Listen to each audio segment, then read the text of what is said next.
Keliiwaiho'ikeone Kealoha. My name is Mawani Kealoha. I'm from the Big Island of Hawaii. First of all, I'd like to say that my family, my immediate family, has over 160 years in the military and in the civilian military, the military civil service. So, and my son-in-law was a helicopter pilot from the National Guard, regular National Guard. He was there every day as a helicopter pilot, a Black Hawk pilot. So I've been asked to read and get on the record a letter to the editor that I had in the Honolulu Advertiser on Saturday. First of all, I would say that I am all, in spite of my military background and my family, I am all for the downsizing. It's about time. Cut the military on the Big Island too. I applaud the formation of the Oahu Council for Army Downsizing. Many on Hawaii Island feel Pohakaloa should follow suit. The Chamber of Commerce of Hawaii chooses to ignore President D. Eisenhower's warning concerning an unbridled military-industrial complex. 1/4 of Oahu and 1/8 of Hawaii Island are under the control of military. These lands are some of the most desirable on earth and deserve a more nobler use than training for war, death, and destruction. We desperately need to divert our economy away from relying on the military, which has proven to be an irresponsible steward, all you politicians. The State Department of Land and Natural Resources is being sued for allowing the military to degrade and desecrate Pohakaloa on my island. It has a constitutional duty to protect our natural resources and health. The United Nations Working Committee for Indigenous Peoples states that the military should not be desecrating our historic sites. You know, enough is enough. It's about time we practice more diplomacy instead of war, and more. For the sake of our future generations, our educational system is going down the tubes because of all the money that's being spent on the military. And another thing, whatever happened to those billions of dollars they were carting away with wheelbarrows over in Iraq? You know, we're saying enough is enough.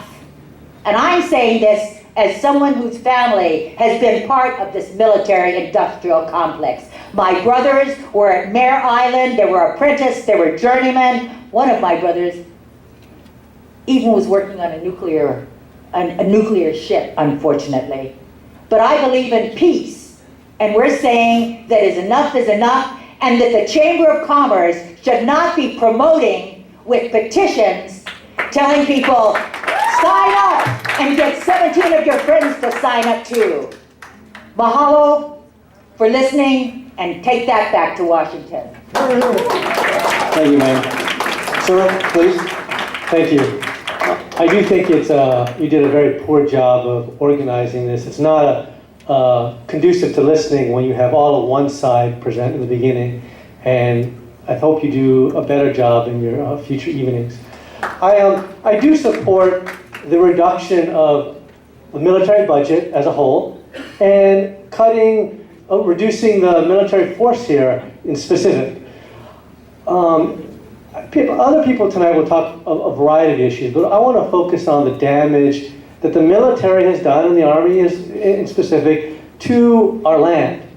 And the damage is so extensive that it's not worth the price. That you folks need to clean up what you've done, and you need to leave and let us restore the land. On what you've done on Koho'olawe is really unforgivable. The idea of bombing the land that you did and then failing to really clean it up in any meaningful way is really a disgrace. And it's not just Koho'olawe. At Makua, at Waikane, and what you're doing now at Pohakaloa, you know, the military has a lease with the state, and it requires, there's a condition in the lease, that after every training exercise, you folks clean up all the unexploded ordnance. You're required to do that by the lease. And not only do you have to pick up all the military debris, all trash needs to be cleaned up. You're not complying with the terms of the lease at all. There's military debris scattered throughout the lands that you lease from the state, and that's wrong. And you know your plan is to leave it. You're not going to clean it up. You never clean it up properly. And that is a price we shouldn't have to pay. Given the environmental damage you have done, there is a need to reduce your force, because the fewer you have here, the less damage you'll do. And I think we all have to be concerned about what's going on with our water supply and what's going on in Red Hill. There's far too less concern, there's far too little alarm at the pollution of our water supply by the military.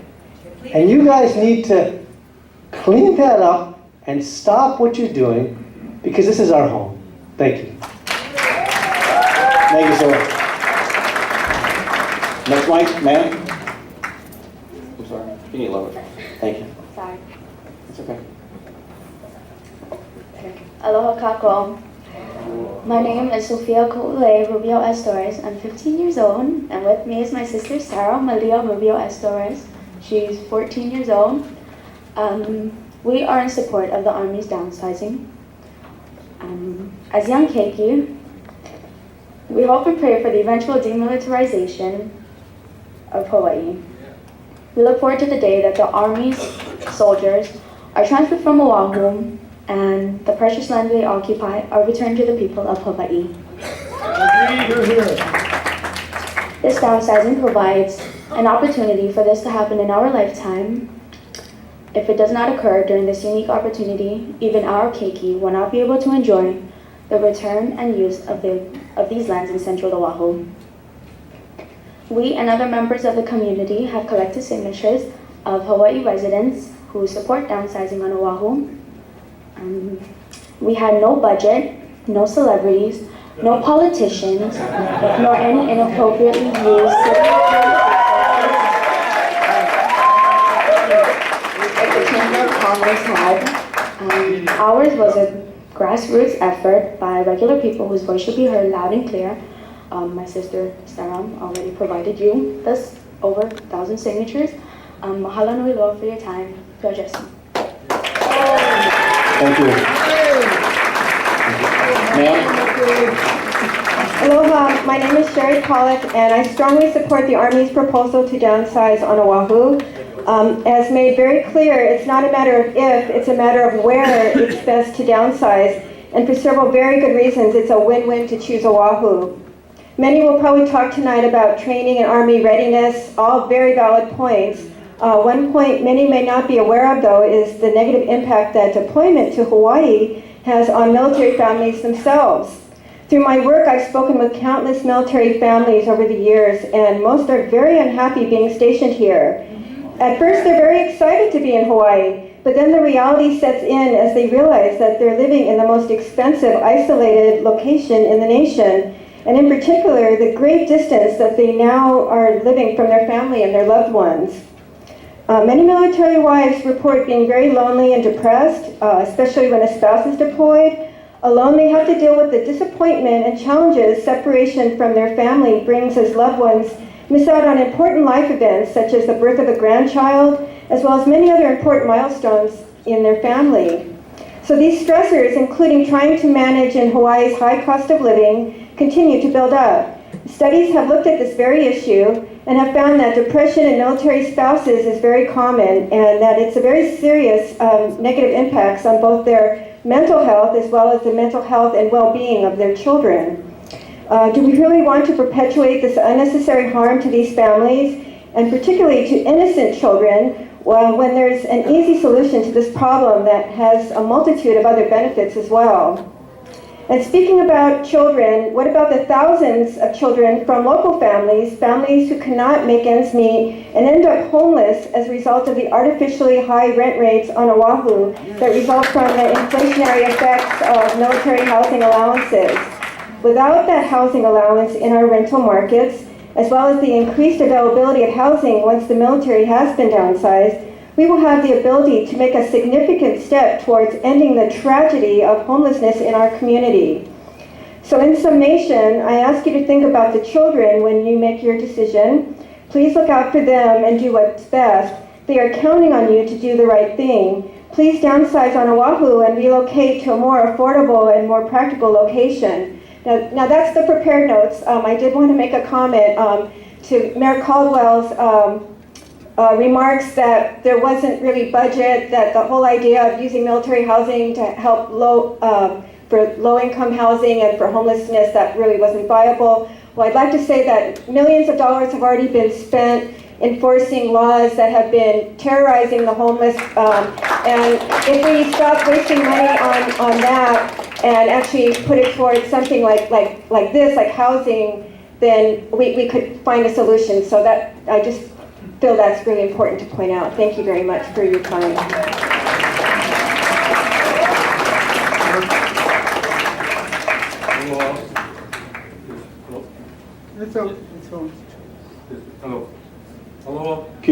Aloha Keakua, aloha iwi kupuna, aloha na'amakua, aloha kupuna, aloha United States of America, and aloha the people of Hawaii. My name is Leighton Sale. I was born and raised in Waiau, in front of Pearl Harbor. Blaisdell Park used to be our property. They condemned it to the wall. We had property from Mauna Loa Road to the shores of Pearl Harbor. The military took our home from our grandparents. They painted it military camouflage, and we still have the flagpole. My tutu band, Tutuini, had to move to Punui until the military gave us back our property, and they gave it back damaged. The camouflage paint, the floors were destroyed.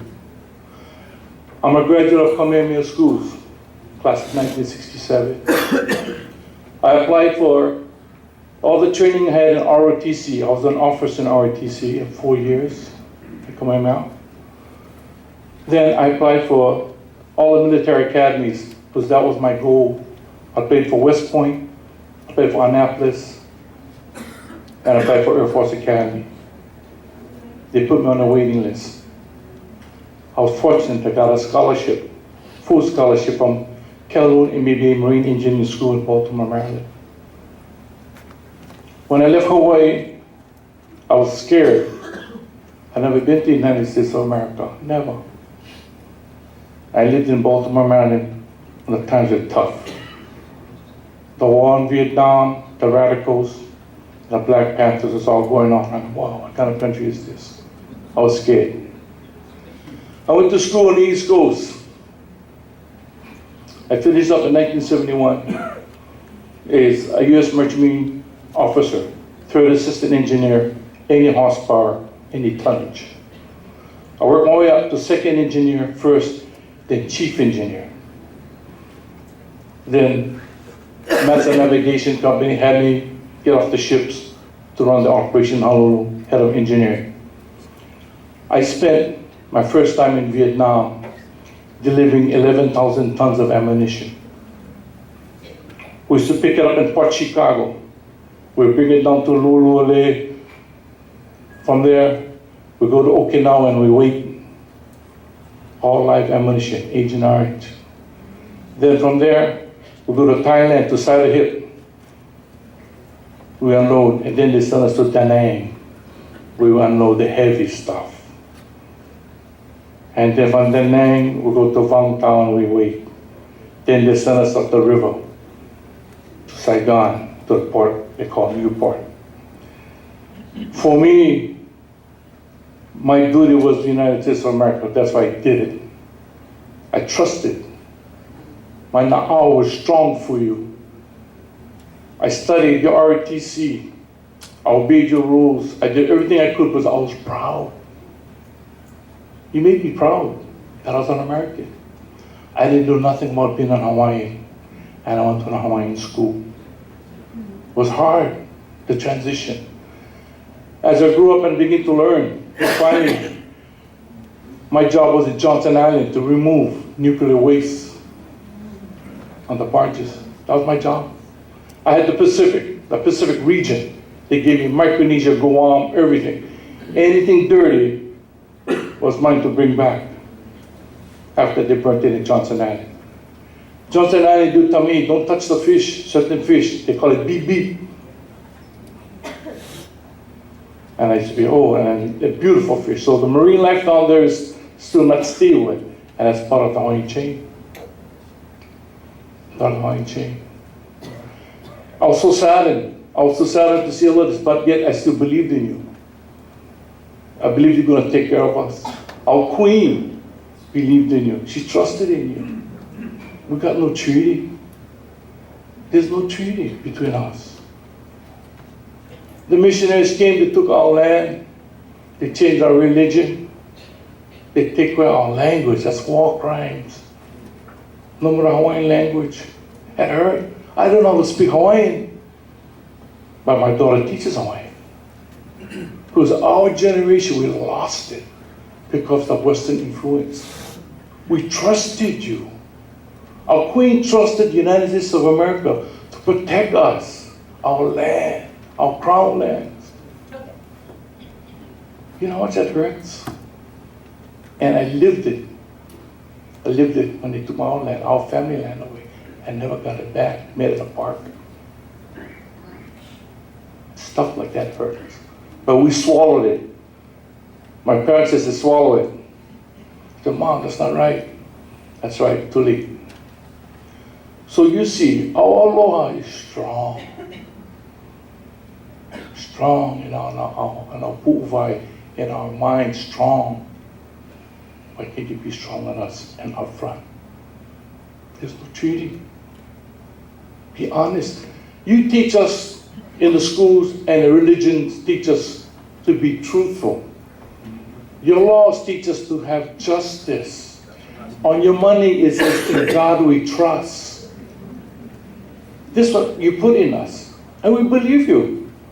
When I was a kid, every time I got a $1, oh my gosh, in God we trust. And I put the dollar into the church box. For your religion was supposed to have been supreme over my religion. So these are the facts that really you have to understand. We can talk about money, we can talk about, but we're not talking about the heart of Hawaii. It seems you try to show us that you're trying your best to clean up the land. It's not happening. What about all the ordinance underwater at Koho'olawe? They can't be touched and scared to touch. There's a lot of ordinance out there that's still alive. That hurts. And in the homes, the thing is, you got these beautiful military homes for your people. Us Hawaiians ain't got it. You first, we second. Our land, we pay taxes so you can stay here. What we get? So, I was thinking today I started to do my federal taxes and state taxes. I told myself, I've been paying taxes in the United States of America for 45 years. And I didn't delinquent once. Not once, even to the state, I didn't delinquent once. I was honest, I paid it on time to the full value. Then I thought about thinking, wait a minute. They are illegally occupying us. So, why can't we find an escrow company? We put our tax money to the escrow company. And if you want to pay your taxes to the United States instead of, that's fine. But those who want to make sure that the truth come out, we put our money to the escrow company. We go to court, international court, and we'll find the truth and justice. If you win, that's your money. If I win, I'll come back. But that's fair, as the balance. When you look at the court system, they get the one statue with the balance. That's balance. Right now it's like this. It's not balanced. If it was balanced and the United States of America was good to us, we wouldn't be filling this room up. You'd not be eating on the same table. Hey, how you brought up? We'll be enjoying each other's families. That's the problem. The problem is You overdid it. You heard us. You heard us here, you heard us here, and you heard us here, and we cried. Until that is solved, then we can talk.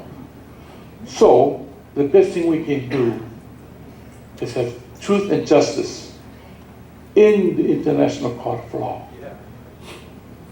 That's the balance. Let the United Nations and let Hague make the difference, because we're all members. I thank all of you for allowing me to speak on behalf of all people. Aloha. Thank you, sir. Sir? Side of the Pacific, who cannot vote for their leaders, whose leaders are despots, will stop at nothing to impose their will on their neighbors, will stop at will not shirk from terror to impose their will on other people. We have a right and a moral obligation to protect ourselves and to protect our allies from those who would impose force and exploit weakness to take advantage. Our allies in South Korea, Taiwan, Japan, the Philippines, Indonesia, all over, Samoa, they depend on us. They depend on, look, our military is not only are we a democracy who elects our leaders, our military are volunteers. We're not a dictatorship that conscripts people. They volunteer. People from all races are in our military. People from all religions are in our military. Our military represents us, the people of the United States of America and of Hawaii. And I'm very, yes they do. If you do not vote in the election, and I'm very active in the Democratic Party and several caucuses of the Democratic Party. I was embarrassed to see that in the last election, not only did Hawaii have a historically low turnout for Hawaii, it had a historically low turnout for the entire United States. If people come and do not vote, they do not vote, and then they come and show such a lack of aloha for our elected leaders. We are a nation of people, United States of America. Everybody has the same right to vote. If you do not vote, and then you come here and try to shout down the people who were elected, that doesn't show aloha. That is not consistent with the values of Hawaii, and it's not consistent with the values of the United States of America. We are here, I have lived here long enough to see the aloha that the people of Hawaii have had for the military. You look at the Great Aloha Run, you look at all the things that people do in Hawaii to make people feel welcome here, and you look at the aloha the military has for us. They're tutors in our schools, and yes, they do provide a lot of economic benefit to Hawaii, but that's not the reason they're here. They're here to protect us. They are the pointy end of the ihe that our own Hawaiian anthem speaks of. The ihe the leader wields to protect the people, and I'm very proud that the leader, their commander-in-chief, is the son of Hawaii, Barack Obama. And I'm very proud to have voted for him, and very proud to be from the state where he was educated and raised. And I believe that I think that if we show aloha for the military, yes, there have been mistakes made in the past, but going forward, they are being good citizens. I'm in an environmental caucus, and I've seen. You're talking about our land, thieves. You're talking about our I am a citizen of this state. You're on the wrong state, wrong country. Brother, we are all citizens of Hawaii. We all love Hawaii. I thank you for your display of aloha for people of all races and ethnicities and religions. Come here with open hands and Thank you, sir. I give 5% of my salary to charity. I give to the food bank. I volunteer. Take back to the continent. Aloha kakau, mahalo nui loa, aloha. Thank you, sir. Sir, thank you. Aloha kākou, and thank you for coming. Obviously, you can see the emotions that are in the audience. We do appreciate you being here. And as the gentleman rightfully explained, we have the lowest voter turnout. What he didn't explain was that Hawaii unfortunately has a history of problems within our electoral system. That the common people no longer believe that when we cast a vote in an electronic manner, that it's actually registered honestly. and that our voices in the electoral process no longer count. So unfortunately, whenever we have the opportunity to speak directly to people that actually can make a difference, we take that opportunity, and we really appreciate you coming all this way to hear what the rest of Hawaii feels and thinks. As you can see, our elected officials are doing their job. They're trying to protect Hawaii. But there's some of us here that actually are considering what the nation, what the Army considers best for itself. And it's really rare that we can have a win-win situation where you folks actually know how expensive it is to base one of your troops here compared to any place else in the continent. And I know this because I used to sell real estate. So we know, that the VA loans and the incoming personnel and the investment opportunities that people can live off base, buy a house, make big bucks and sell it when they leave, or rent it out. Because there's a lot of property managers who are really happy to do that. We know. And so of course the real estate industry is going to be against you guys leaving. But personally, because I have a hard time renting any place outside of my own parents' house, which is kind of embarrassing, in my age, not being able to live on my own, because again, jobs, unless I'm going to get a job with the military-industrial complex, kind of rough. We all know this. That's why most of us gotta go. That's why there's more Hawaiian people in Vegas and California, the Bay Area. Those are the two times where the economy was real bad here. So that's why again, they're doing their job, and the businesses that do have the money, of course, want you here, because right now they're feeding off of the pork that Senator Gino used to bring home. And we know it's no longer coming. And in a way, again, it's a win-win, because I'm a farmer now. So when the general here said that he is here for the people, I appreciate what he has to say. But you know what, honestly, I wish we could feed ourselves. I really wish the land, especially the 24,000 acres of grade A prime ag land that got banked at Schofield for future housing developments, would be returned to us so that small farmers, once again, can grow the food to supply, so there isn't going to be a food riot, and so that the military doesn't have to be called out. That's our hope for our future, that our water supply would not be contaminated by depleted uranium or by other chemicals that, again, unfortunately are coming out. I am a member of the Oahu Council for Army Downsizing, and I support the Army's proposal to downsize on Oahu. In fact, the Oahu Council for Army Downsizing does not believe the cuts on Schofield Barracks and Shafter go sufficiently deep enough to cut forces that would no longer have a mission once the two brigade combat teams are eliminated on Oahu. The OCAD does not believe the Army's combat and support forces stationed on Oahu are strategically located and readily available to support the national security strategy and national military strategy of the United States.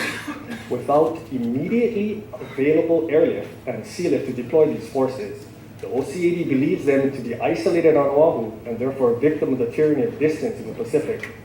Moreover, the OCAD believes that the Army on Oahu lacks critically needed forced entry capability to allow it to enter hostile environments, a capability already possessed by the U.S. Marines presently on Oahu and throughout the Pacific. The OCAD believes taxpayers should not have to pay for redundant forces competing to do the same job, and redundant, geographically isolated forces occupying critical lands and consuming valuable resources that are important to the state of Hawaii and the Hawaiian community. Example one is Makua. You knew, that we tied it up in lawsuits. You guys said you would do environmental assessments. It never got done. It's still being tied up in uninvested. We celebrated 10 years of peace. No more fires being caused coming over Makaha. There's very few people here that actually live out in the most economically depressed area on Oahu. I'm now living out in Waianae. Unfortunately, we see the homeless that come back from military deployments. They come live in our neighborhood, and we take care of them. We try. There's no suicide bombers, It's not that we're going to harm the military while they're here. This is Hawaii. We have aloha. The hurt is still here. And we just want relief. We want to do what is Pono with aloha. So thank you for coming to hear from us, the rest of Hawaii.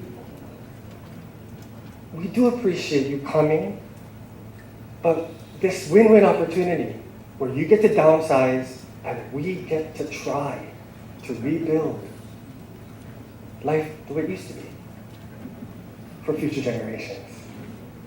Thank you. Thank you, sir. Thank you, sir. Sir, please. Good evening, General Flynn and members of the panel. I am Garrett Takara, and I am speaking on behalf of the Hawaii Regional Council of Carpenters. We represent 6,000 members of the United Brotherhood of Carpenters and Joiners of America and their families in Hawaii. We deeply are concerned and oppose a reduction of Army personnel in Hawaii, which would greatly be negatively impacting so many ways. We also oppose the proposed reduction as an organization of skilled construction craft workers. We feel that we have been a partner with the Army in Hawaii for generations. For our side of the partnership, we have geared up workforce readiness and training to meet the needs of Army construction. We have maintained the capacity to build projects ranging from military installations to residential communities for soldiers and their families. In turn, our members have raised families and contributed to communities with their wages they earn on Army projects. The privatized military housing communities are an example of this partnership. The new and renovated family homes represent a major investment. Our union and industry stepped up to meet the need for skilled workers at the time of a booming economy. We're among union parties to the PLAs, the project labor agreements, that continue to guarantee no strike and foster smooth and efficient operations on the projects. In the Great Recession, hundreds of carpenters and drywallers at the time would have been out of work, if not for the Army family housing projects. They would not have been paying taxes, contributing to churches or charities, or even buying equipment for the Little League teams. As with Hawaii as a whole, we have contributed and we have benefited. It would be devastating if so much is taken away from the partnership that was built over generations. Again, we humbly ask you to reconsider and request not to advance the proposed reduction of the Army in Hawaii. Thank you very much. Thank you, sir. Sir? I had something prepared for today, but I'm sorry, I'm taking off the gloves after how we retreated tonight. America has forsaken its principles. What happened to limited government and civil liberties? What happened to a non-intervention foreign policy? By the way, you're on foreign soil. What happened to one nation under God? And by the way, that God that you supposedly worship says that they will turn their swords into plowshares. A nation will not train against nation for war anymore. The battle is not against flesh and blood, but against the rulers and authorities of the hidden world, hidden darkness. These words must come to fruition, lest the punishment of Ahab be upon you. Thank you, sir. Ma'am? Please. Aloha. I'm Deborah Kimball, and I heartily support the U.S. Army recommendations to reduce Army personnel on Oahu by 19,800 troops. Certainly, there are many peaceful and healthy uses that increase living aloha for the funds now paying for death and destruction. Certainly, the Army will adjust, becoming more fit for the 21st century. Certainly, Hawaii's people and land and sea have borne far more burden of the U.S. military than our population and our environment deserve. Hawaii should be the first or second state to see troop reduction and land and sea recovery from the told and untold damage here. You will hear complaints that the jobs and other income attached to the 19,800 troops would be a disaster. Nope. No. Those are nearly all very localized economic impacts in 3 towns, and we are creative, especially our governor and our mayor, Caldwell, our local leaders, and we can search for alternatives as soon as you give us the word. I volunteer for that job.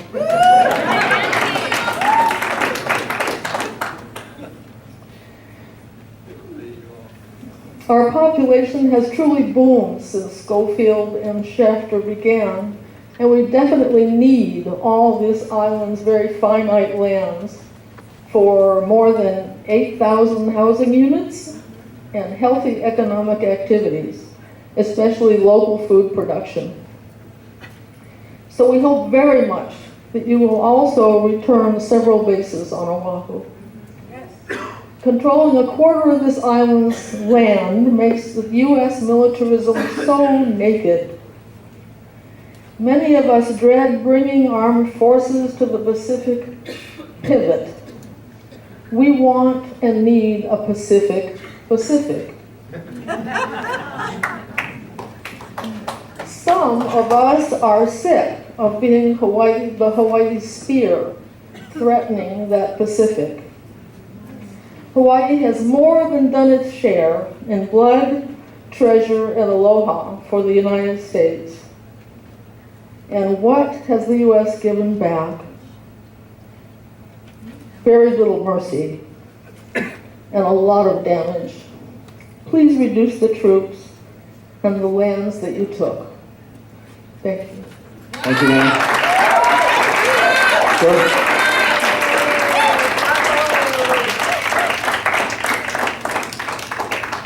Aloha, and thank you for coming. My name is Dr. Keone Dudley, and I do favor downsizing. My concern is for the island and our people.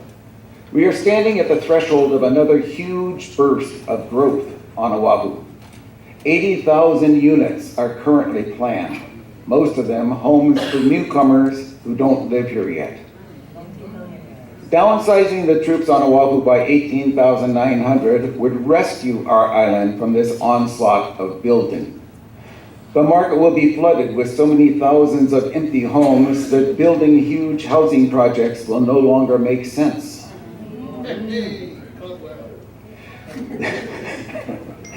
The farmland the housing projects would take is some of the highest producing in the world. 45% of the Oahu farmland now producing crops to the local market would be lost in the next few years to these housing developments. If the housing projects are not needed, we can save this farmland, which we will one day need for our survival.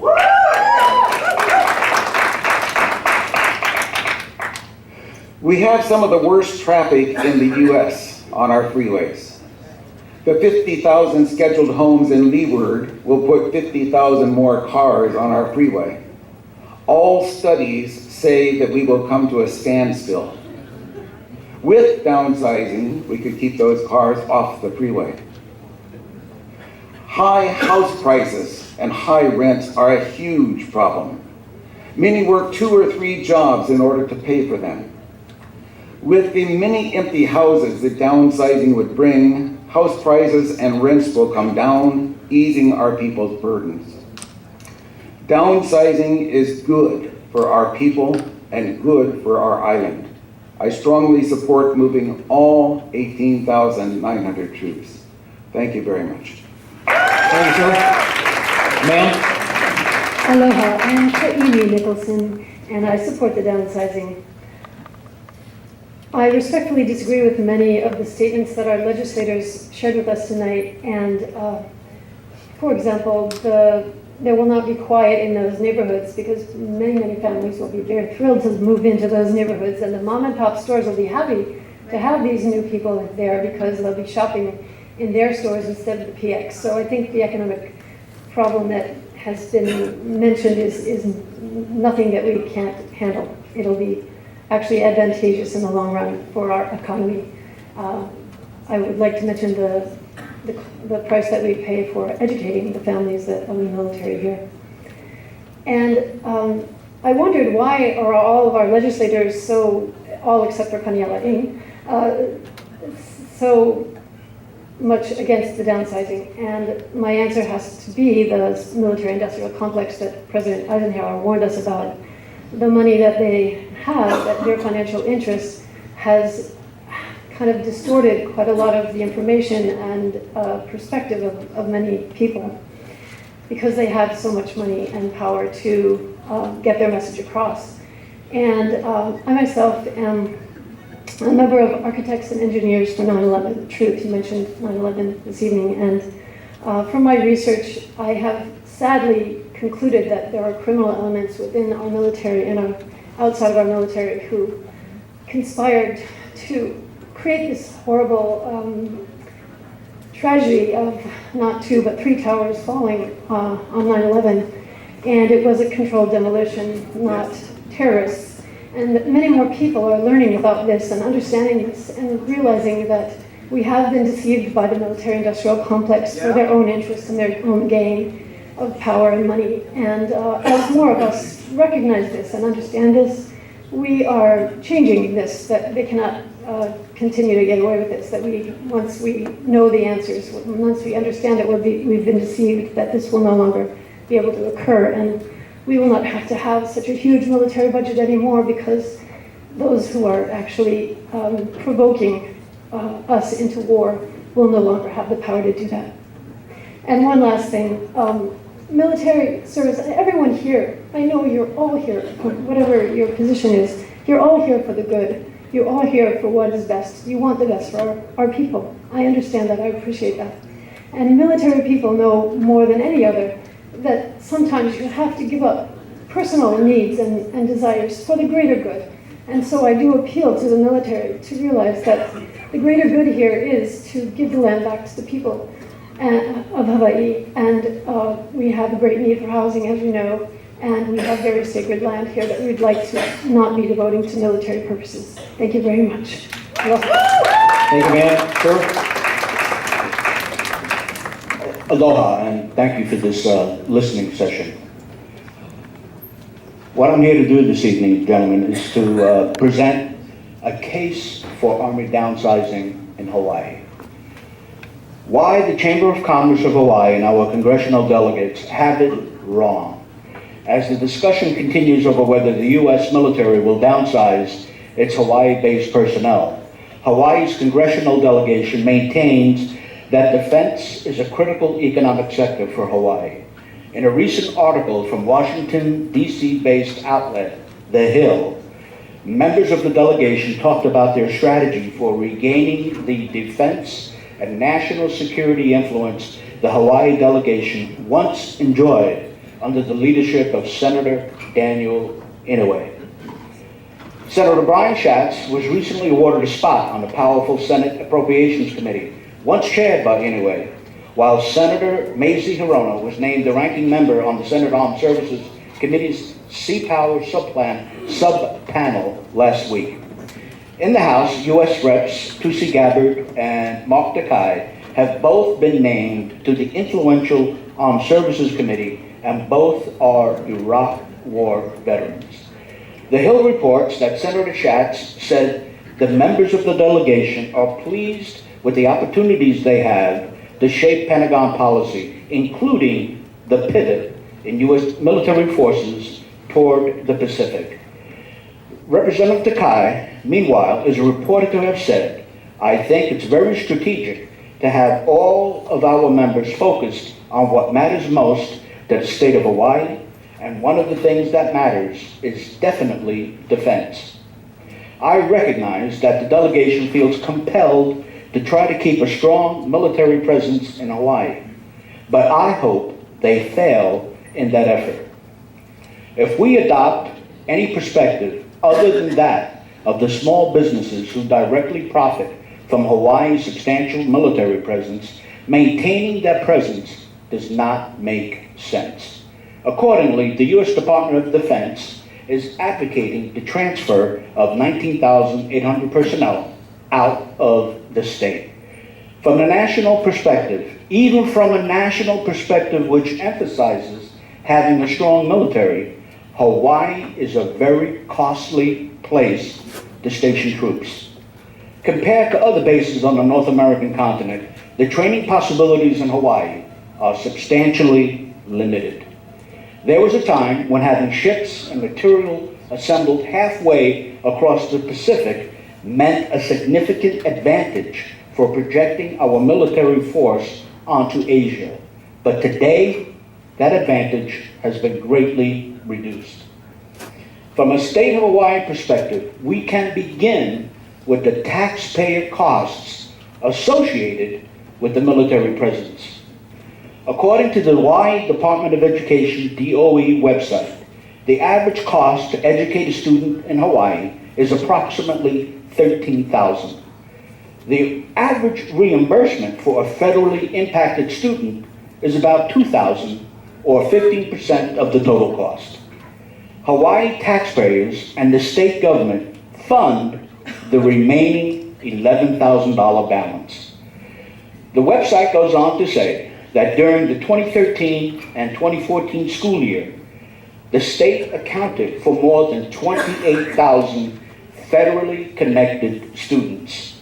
11,000 multiplied by 28,000 students gives us a current annual cost of $308 million, and that's after receiving the limited federal impact aid. Conversely, if Hawaii taxpayers no longer had to pay $11,000 per military dependent in our schools, we would suddenly be looking at a $308 million taxpayer subsidy. That is considerable. The officially approved point of view, which is pushed by our political and civic leaders, is that the military presence here is good for the economy. Rarely is it pointed out that every economic transaction has its costs and its benefits, and those costs and benefits are not borne evenly across the population. It is difficult to find an honest cost-benefit analysis of the military presence here. The Military Affairs Council of the Chamber of Commerce serves as a semi-official public relations operation for cheerleading the military presence. But they represent that sector of business which benefits directly, and therefore they have little incentive to provide a balanced perspective which fairly reflects the costs and who bears them. Those of us who rent, especially near a military base, are aware how military housing allowances drive up the cost of rentals dramatically. While that may be a plus for landlords, that advantage is negated by the huge disadvantage for renters. If the bases are downsized, the vacancies created in military housing will provide a significant boost in the supply of affordable housing for civilian renters. That would definitely be a plus. If the military decides to close down bases as part of the downsize, that will free up land for other purposes. The U.S. military controls over 20% of the land on Oahu. 25%. That land can be put to productive uses which can provide jobs, housing, recreation for our people, and tax revenue for our county and state governments, which may be possible to afford an unaffordable rail. Though many base sites are contaminated with chemicals and ordinances, and the military will need to answer for cleanup costs before much of it could be repurposed. That is yet another reason to reduce the military presence and begin that process of reclamation. So while I do wish our delegation to Congress had more clout, as star advertiser, political radar blogger B.J. Reyes calls it, in this case, it may be better for Hawaii and its people that they don't. In the past, when the DoD wanted to downsize the military here, Senator Inouye had enough clout to block those efforts, thwarting a decision which would have, in fact, been more cost-effective for the U.S.'s overall military posture. There are businesses located near bases which benefit from the presence of military families, bars, restaurants, and certain shops that offer things which are not available for sale on base. And there are contractors and their employees who benefit from military contracts. But increasingly, those contracts are being controlled by large national corporations that bring in their own crews from the mainland. The opportunity to diversify our economy so that we are not so dependent on the military will, in the long run, be worth reducing its presence. The businesses who benefit from the military presence and the Chamber of Commerce, which represents them, have raised a slogan: keep Hawaii's heroes, save our bases, our communities depend on it. This slogan blends together an appeal to patriotism along with a barely disguised appeal to a pecuniary self-interest. The slogan suggests that we are being disloyal, either to the nation or to our neighbors. If we question the net value of the military presence or see this as an opportunity to plan for an orderly transition from military dependence, because we are very likely to lose those 19,800 Army personnel. Perhaps it would be more prudent to draw up some contingency plans instead of insisting all loyal people should stick their hands in the sand and pray that this threat just goes away. I thank you for your time, and one more closing statement. There was a gentleman earlier who said that his job and responsibility was to clear unexploded ordinances and reclaim the land. And he mentioned that we live in a democracy. I don't know where he went to school, because when I went to school, I was taught we lived in a republic. And nowhere in the Constitution is the word democracy ever spoken or written. So we must understand our history according to the timeline of where we are today. Thank you. Thank you. Ma'am. Aloha, my name is Raina Whiting. I strongly support the downsize. I'm the director of In the Streets, which is a homeless outreach organization, and I also work at the Capitol. However, today I'm here as a community member. I want to share that my family is military. My father served in Vietnam. Both grandfathers and my great uncle served during World War II. 3 of my cousins have spent the better part of the past decade in the military, which includes time in Afghanistan and Iraq. I love military because the military is my ohana. That means family. I want to remind you all that this opportunity does not have to be either pro or anti-military. I really want to focus on looking at this as a unique and one-time opportunity for our ohana and our community. If I had an hour, I could outline all of the reasons why this opportunity could positively impact our community and our ohana. But unfortunately, I only have 3 minutes, and I will adhere to that time limit. I work with our houseless ohana every day, and over the past years, I've seen a huge growth in houseless ohana that I assist and represent. Mavoto did a national study that listed Hawaii as #1 in the nation regarding the most homeless per capita for the last 4 years in a row. One potential positive impact this opportunity could have is on our housing, particularly affordable housing availability. One thing that we cannot argue is that the military has made a direct impact on the cost of our housing due to the high amount of the military BAH housing subsidy. It is upwards of $3,000 depending on rank and number of dependents here in Hawaii. The proposed troop downsize could relieve the pressure on our housing market.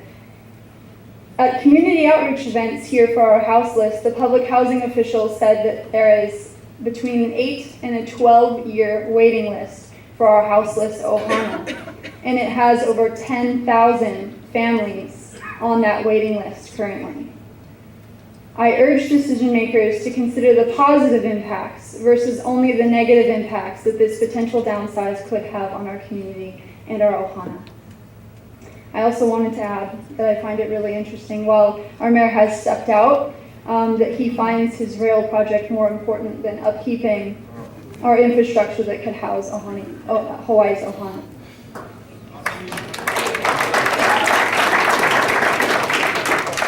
And that while this is a democratic state, we began this listening session with politicians that 100% opposed the downsize. And the lone politician that publicly supports the downsize was not offered the chance to speak as a politician in that grouping. That was Kaniela Ing, Representative Kaniela Ing.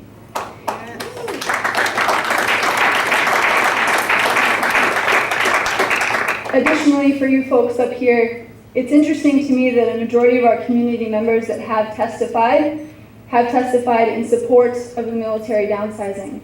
That is a stark contrast to our politicians up here that did also submit testimony. And I ask myself, are they really representing our interests and what we want to see happen with this potential military downsizing?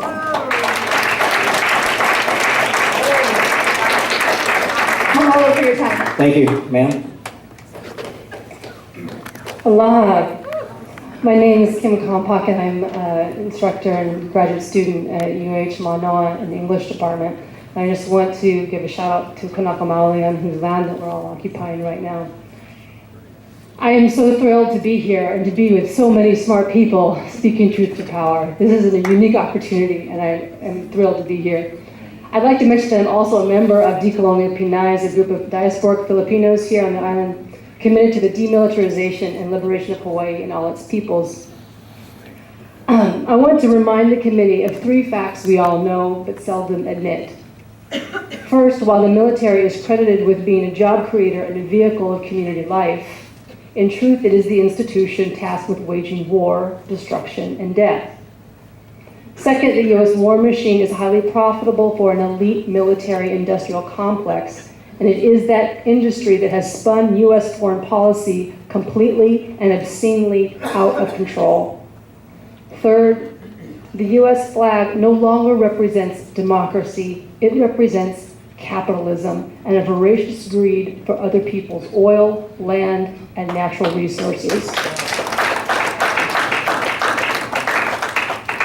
This idea that the military, and even war itself, is good for the economy and therefore cannot be questioned, exemplifies the kind of morally bankrupt thinking that troubles me so deeply.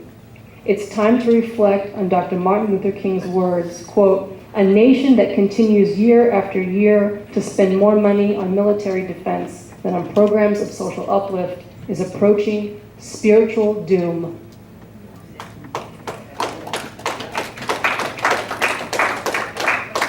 It's not possible to ask dead soldiers whether it was worth it to sacrifice their lives to avenge 9/11 or to locate weapons of mass destruction that never existed in the first place. No, the dead cannot speak for themselves, so it's useful to think about those dead as we plan on how we want to live in the future. According to the Department of Defense, as of this month, the wars on terror, as they're called, have resulted in the deaths of 6,847 U.S. military, right? Twice how many died in 9/11, with over 52,000 people wounded in action. That's just on the US side of the gun. Additionally, there are multiple epidemics growing in the US military: domestic violence, rape, post-traumatic stress disorder, and suicide.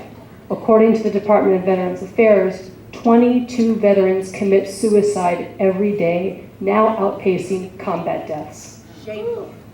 In Iraq, Afghanistan, and Pakistan, deaths range anywhere from 174,000 to 655,000, with literally millions more left impoverished, orphaned, widowed, and displaced. And as our own Hawaii-born Major Antonio Taguba reminds us, tens of thousands more imprisoned and tortured. For all these reasons, I urge you to support this downsize and return those lands for an exclusively non-military purpose that supports human dignity and peace. Thank you. Amen. Sir? Aloha mai kākou. My name is David Henkin. I'm an attorney with Earth Justice. For the last 17 years, I've had the opportunity to work with the Army on their environmental compliance at Makua and with respect to the stationing of a striker brigade here. In that time, I try and focus on the facts. I mean, and the facts that I want to focus on are your facts. So these are from your programmatic documents, and I think that and then from other documents that the Army has produced over the years, as well as the General Accounting Office.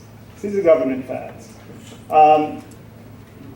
Decisions were made with respect to Army stationing in the 20th century, some dating back to the 19th century. And we have what you call legacy placement of a lot of your forces. We now have an opportunity with the downsizing to make a more rational allocation of the forces. And so I'm going to tell you some things that you know or you should know. Number one, you don't have adequate training lands in Hawaii for your existing forces. You constantly bring up this issue. There's not enough training land. Specifically for your striker brigade, it was a poor, politically motivated choice to bring the striker brigade here. It's a medium armored unit, and you just don't have the maneuver space, and we don't have the terrain to accommodate that type of training. In addition to that, the lands that you do have are rich in biological and cultural resources, which is a gift to not only the people of Hawaii, but to all the people of the United States and of the world. But for you, it's a constant headache. There are over, and this is your study, over 1,000 native Hawaiian archaeological sites on your lands. That constrains your maneuver, it constrains your live fire training, it leads to all sorts of National Historic Preservation Act issues. You also have on your facilities 86 federally listed endangered plants and animals found here in Hawaii and nowhere else in the world.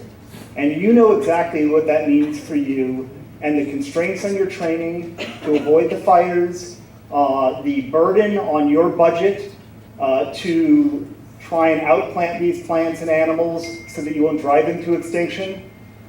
You know all these things. You also know that despite the common rhetoric that Hawaii is a forward-based location for Army forces, that the world is round. And that unlike the old days where you generally deployed by ship, and where it might make some sense to be here, for rapid deployments, and you're trying to become a rapid deployment force, you deploy by air. And you also know that your air assets are not here in Hawaii. Your air assets are in California, Washington State, and Alaska. The most recent report that I'm aware of, and you may be aware of more recent ones, is this the General Accounting Office report from June of 2003, Military Transformation, quote, realistic deployment timelines needed for Army striker brigades. And it confirms that Hawaii is not closer to the areas that you want to deploy to in East Asia, or South Asia, or Southeast Asia. You actually get there faster from other locations because you don't have the airlift here in Hawaii. So they actually have to fly here, pick you up, and then fly over open ocean to get there. Last night I was having dinner with a Marine pilot And I pointed out the fact that if you're flying from Washington State or California to get to North Korea or China or an ally in Japan, you're flying over land. You're flying over Canada, Alaska, the Koreas. That's safe. No one in their right mind would put a division or a brigade on planes over open ocean if you had other choices. And what you are doing in this process is making choices, not for the army of the 20th century or the 19th century or the 18th century, but the army of the 21st century. And the facts are, it's expensive here, you don't have the training lands you have are constrained, and you're you're sea locked. You can't get out of here easily. You'd be in a better position to protect our interests internationally if you were on the coast. Just a couple of quick comments for the people who are concerned about the economic effects in Hawaii. Again, this is the Army's study. And the Army's study says even if we lost all 16,000 soldiers, there would not, I repeat, not be a significant impact to sales or income. And that is on page 4-790 of their June 2014 supplemental EA. The significant socioeconomic effects are not from income or sales. They are from employment and population. Well, the people losing their jobs and the population that's going down are not the people who live here. So, there will be fewer people who don't live here living here. They will have fewer jobs. But in terms of the loss of employment and population, the people who actually live here and plan on living here and continue living here, it's insignificant. And as far as the sales and the income, the Army study says even if you lost all 16,000, it would be insignificant. Now, no one in this room, I think, really believes that they're going to downsize by 2 brigades. So if you look at their January 2013 study, it talks about the effects of losing 1 brigade, and I would respectfully suggest the Striker Brigade for the reasons aforementioned, which is you can't really train here, and you can't get them off the island if you wanted to. There, the sales volume would not go down by 1.35 billion, it would go down by 458 million, which sounds like a lot, but you have to realize that's in the context of a huge Hawaii economy, and that is not a significant effect. Even the 1.35 billion is not a significant effect. It's within the normal range of Hawaii's economic variation. And also, to our legislators, what undertaking would we subsidize with our land, our precious resources, that supposedly brings in $1.35 billion, but actually only pays 9.2 million in GET? That's because it's not staying here. It's going elsewhere. So if we believe that the highest and best use of Hawaii's limited land is for this enterprise, as opposed to feeding our people or increasing tourism opportunities or other things like that augment our self-sufficiency, I suggest we should take another look at it, because a return on investment of $9.2 million in sales tax on $1.35 billion in alleged activity is not a good return. Lastly, on the housing front, and I'm sorry the mayor left, but the governor is still here, the speaker's still here, other people concerned about housing. Again, the Army's numbers. They can only house 40% of their soldiers with dependents, which means the other 60%, which are taking up the 2 and 3 and 4 bedroom houses that are not on the rental market, they live in the community. So the Army study from 2013 says if you eliminate 1 brigade, you free up 8,000 rentals in the community. So, if you're looking for a quick fix to housing the people who live here, who vote here, and who are going to stay here, I suggest you support downsizing a brigade. Thank you for your attention. Thank you, sir. Hi, I'm Kimmer Big Horse. Only from my tribe and my nation is from New York. I'm here to speak on behalf, I'm also a combat veteran. I did 36 months in theater in Iraq and Afghanistan, and I survived that. I did 10 years in the Army. I've been here since 2008, and I had a platoon of soldiers at Schofield, and I just want to salute you all for being here, and I think we're all we're really in the same boat here, trying to figure out what to do with the future of Hawaii. I want to stay here. As people have mentioned, the global war on terror is a very serious issue. If there was a bombing here in Honolulu, you know, I don't know what I do, you know, I don't know where else to go. So this is like, you know, home for me. So as I'll always be a soldier, and as the elite 1% of the American population, I think the United States needs to develop a relationship with the Kanaka Maoli. This land was like the Native Americans. It was, taken from. And their burial grounds, my ancestors, President George Washington sent an extermination order to annihilate my ohana. So what I ask, so I speak for the Hawaiians that are not here, that live on Big Island, that live in Kauai, that where there's military, there's Navy everywhere. We should have the same dialogue with the Navy and with the Marines and with the Air Force. Anyway, to Malama the land, because that's why we're here. We're here to protect the land. You know, we're Army. We're supposed to be here for the land, and it's not happening. There's depleted uranium. There's no cleanup. I think the soldiers, when they come here, when military comes here, they should be briefed on the culture that this was a kingdom, is a kingdom. It's still here, and they need that training. They need to know what aloha is. They need to know what ohana is, what ha means. It means the breath of life. They need to have that mandatory training once they get here. And just a couple more things is like to reiterate what President Cleveland, what President Clinton, with the apology resolution here that he instated here. There's been no treaty. There's been no treaty with the United States. There's no agreement. So really, the Hawaiians here could really, file a big lawsuit. So could the Native Americans against the United States, because this is their territory. This is their kuleana. This is their aina. This is their land. So perhaps open a dialogue with Kanaka about what the operations is here. Help use the military to protect the people, the native people here, and like Tonga, like the Kingdom of Tonga, perhaps.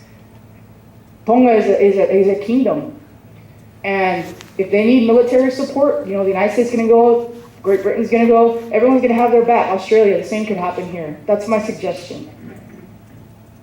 And that's about it. We just need reparations. We have, the main thing is Pohakuloa. I physically marched from Hilo all the way to Pohakuloa to speak to the military commanders there about the kupuna that are buried there in Pohakuloa. And that it's just, you know what I mean? Like, it's just like the military is here and just destroying the land, destroying graves and kupuna and bones, and it's just not right. So there needs to be a briefing, why we're here, why are we doing training. We do it with the Iraqis, we do it with the Afghanis. I saw it, I worked for a task force commander. I saw them come in, we had humanitarian aid. There needs to be a reparation, some sort of restitution for what's happened here. Kaho'olawe, all the bombing and all that stuff. So that's what we gotta work on, because like everyone said, people are homeless. The ohana here is being destroyed. We need jobs, we need housing, we need, there's child abuse issues, there's all sorts of stuff. Another point, just my last point, is would we do this to the Arlington National Cemetery? Would we bomb all our warriors, that are buried there? It's the same analogy, So please consider that. The Kanaka know how to take care of the land, and they will very willingly brief you and help you, because we can work together to figure this out for the future of Hawaii and my ohana that I will have someday here, my future keiki. And as a Native American, we always look forward to the 7th generation. We don't look right now, we look 7 generations ahead, and that's all I ask. So mahalo, I salute you. Thank you, sirs, ma'ams, and honored dignitary governors. And I wouldn't want to be in your position, because I know what being a leader is. So thank you, seriously, thank you. Thank you, ma'am. My name is Travis Thompson. I'm a graduate student at the University of Hawaii in the Center for Pacific Island Studies. In this semester, we're going over the legacy of the military in the 20th century, and I'm telling you guys, it doesn't look good. I don't know how the semester's gonna end for you folks, but I also wanted to share a poem, but before that, I want to add my name to the kids' petition to send you guys home.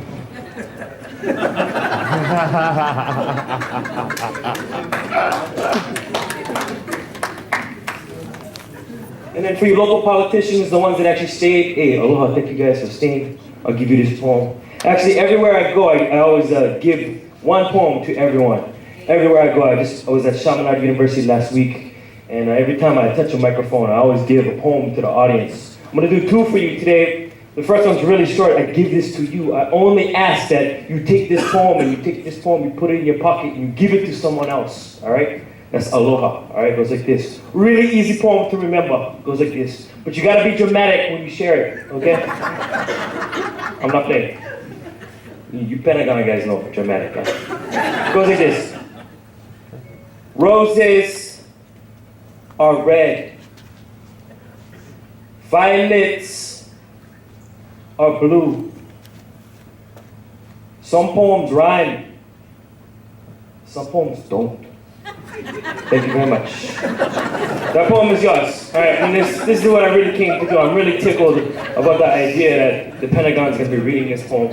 And I'm also I understand from the local politician's perspective, hey, Danny's dead yet? Yeah. Fuck, I brought plenty of money, and now you guys all scrapping over who can bring in the most now, yeah? Who can keep the most now, yeah? This is not the poem, by the way.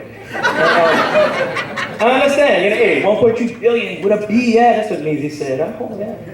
Well, it's a big number. I'm thinking, man, maybe you guys should get royalties from American Sniper. That's 200 million right there. And then I was thinking, I was hearing the politicians talk about, sorry, these are just comments I wanted to make sure I got to. How the military is reading to our kids in the schools. And I was like, oh yeah, teachers do that too. But would I let the teachers go around and desecrate the aina? No, I don't think so. Would I let the teachers go around and be the horrible stewards they've been and renege on leases for lands like the kind of land that this place is on? No, I don't think so. So, you can read to as many kids as you like, but as long as you're going to treat the aina a certain way, we're not going to get along. All right. The poem goes like this. I also have family in the military. They're actually overseas right now because of you guys. All right. It goes, sitting on the docks, fishing with friends, talking story. Reminiscing on times near forgotten. Conversation suddenly ceases when we see the monster approaching us. It was a moving island. Flying the flag of the U.S. war machine. It was an aircraft carrier, ready to leave Pearl Harbor, Oahu, Hawaii, headed for the Persian Gulf. Instantly, thoughts explode. Emotions crash violently in the darkness. And in the silence of the docks, my soul whispers to the people of Iraq and Afghanistan, I say, I'm sorry, for the Americans are coming. In warships, steaming forward, acting on orders laid in plans of invasion, the Americans are coming. To export democracy through the barrel of a gun to a once sovereign nation, the Americans are coming. And they're calling it Operation Iraqi Freedom. And it makes me wonder for a minute on the meaning of the word freedom. And I wonder, who can claim the proper copyrights to it? Freedom. Did you use it to describe the overthrow of the Hawaiian kingdom? Did you guys free us? Nā kanaka mauri o ka aina, the people of the land? Did you liberate us? Well, 100 plus years since the overthrow of our nations, 50 plus years since statehood, now we're a minority in our own homeland. We used to be a proud people, lived off the aina, knew our history and culture, spoke with the tongues of our ancestors, navigated the Pacific by starlight with 20/20 sight on visions of a lady forest over the horizon. But then one day foreign ships came with the religions of Christianity, empire, and capital. And we died through the diseases of progress, the loss of land and culture, dispossessed from ourselves and our history. We lost control of our future, and we died. By the hundreds of thousands, we died. And on the beaches, now owned by the military, in Honolulu, Waimanalo, Makaha, Waihole, Waikane, Makua, Pahakuloa, we are still dying. On waiting lists for lands once used to feed villages, we are still dying. In the backs of cop cars, prison cells, homeless shelters, rehab centers, we are still dying the slow death of an occupied nation. like the indigenous peoples of North America, were slaughtered for the lands they lived on and forced to live on reservations, the Americans came to Hawaii and made me a citizen. Naturalized by way of invasion, liberated in the name of capital. Thanks to military-enforced regime change, the occupied kingdom of Hawaii is now the 50th state of sorry affairs, where the cost of living is rising so fast, na kanaka maoli o ka'aina, the native people of the land, can barely afford to live. So is it any wonder why we are still dying? Enlisting our sons and daughters into Uncle Sam's armed services, hoping they can see college before they die, receive affordable housing and medical care before they die, so that they can travel overseas to exotic places, kill them for their land before they die, so that America can claim another country, another island, another people, another aina is just another resource, exploited under the American flag. I'm sorry, I lost my place in the poem, but basically it was an anti-imperialist rant against capitalism, and I'm supporting the downsize against you guys. I'm really emotional right now. I just want to make sure that it is for the public record that you will add my name to the kids' petition. And thank you very much. Oh, and next time you do this in Lelehua, all right, if the politicians want to get up, let them, just like everybody else who may have voted for you guys. Thank you, sir. Aloha, my name is Pete Doctor, prior service U.S. Army, combat medic. However, I stepped down from service when I realized I was just being used, not to fight for defense of the nation, but for economic and political interests. And then I found a better way to serve my nation through helping our kids as a teacher. At least I was trying.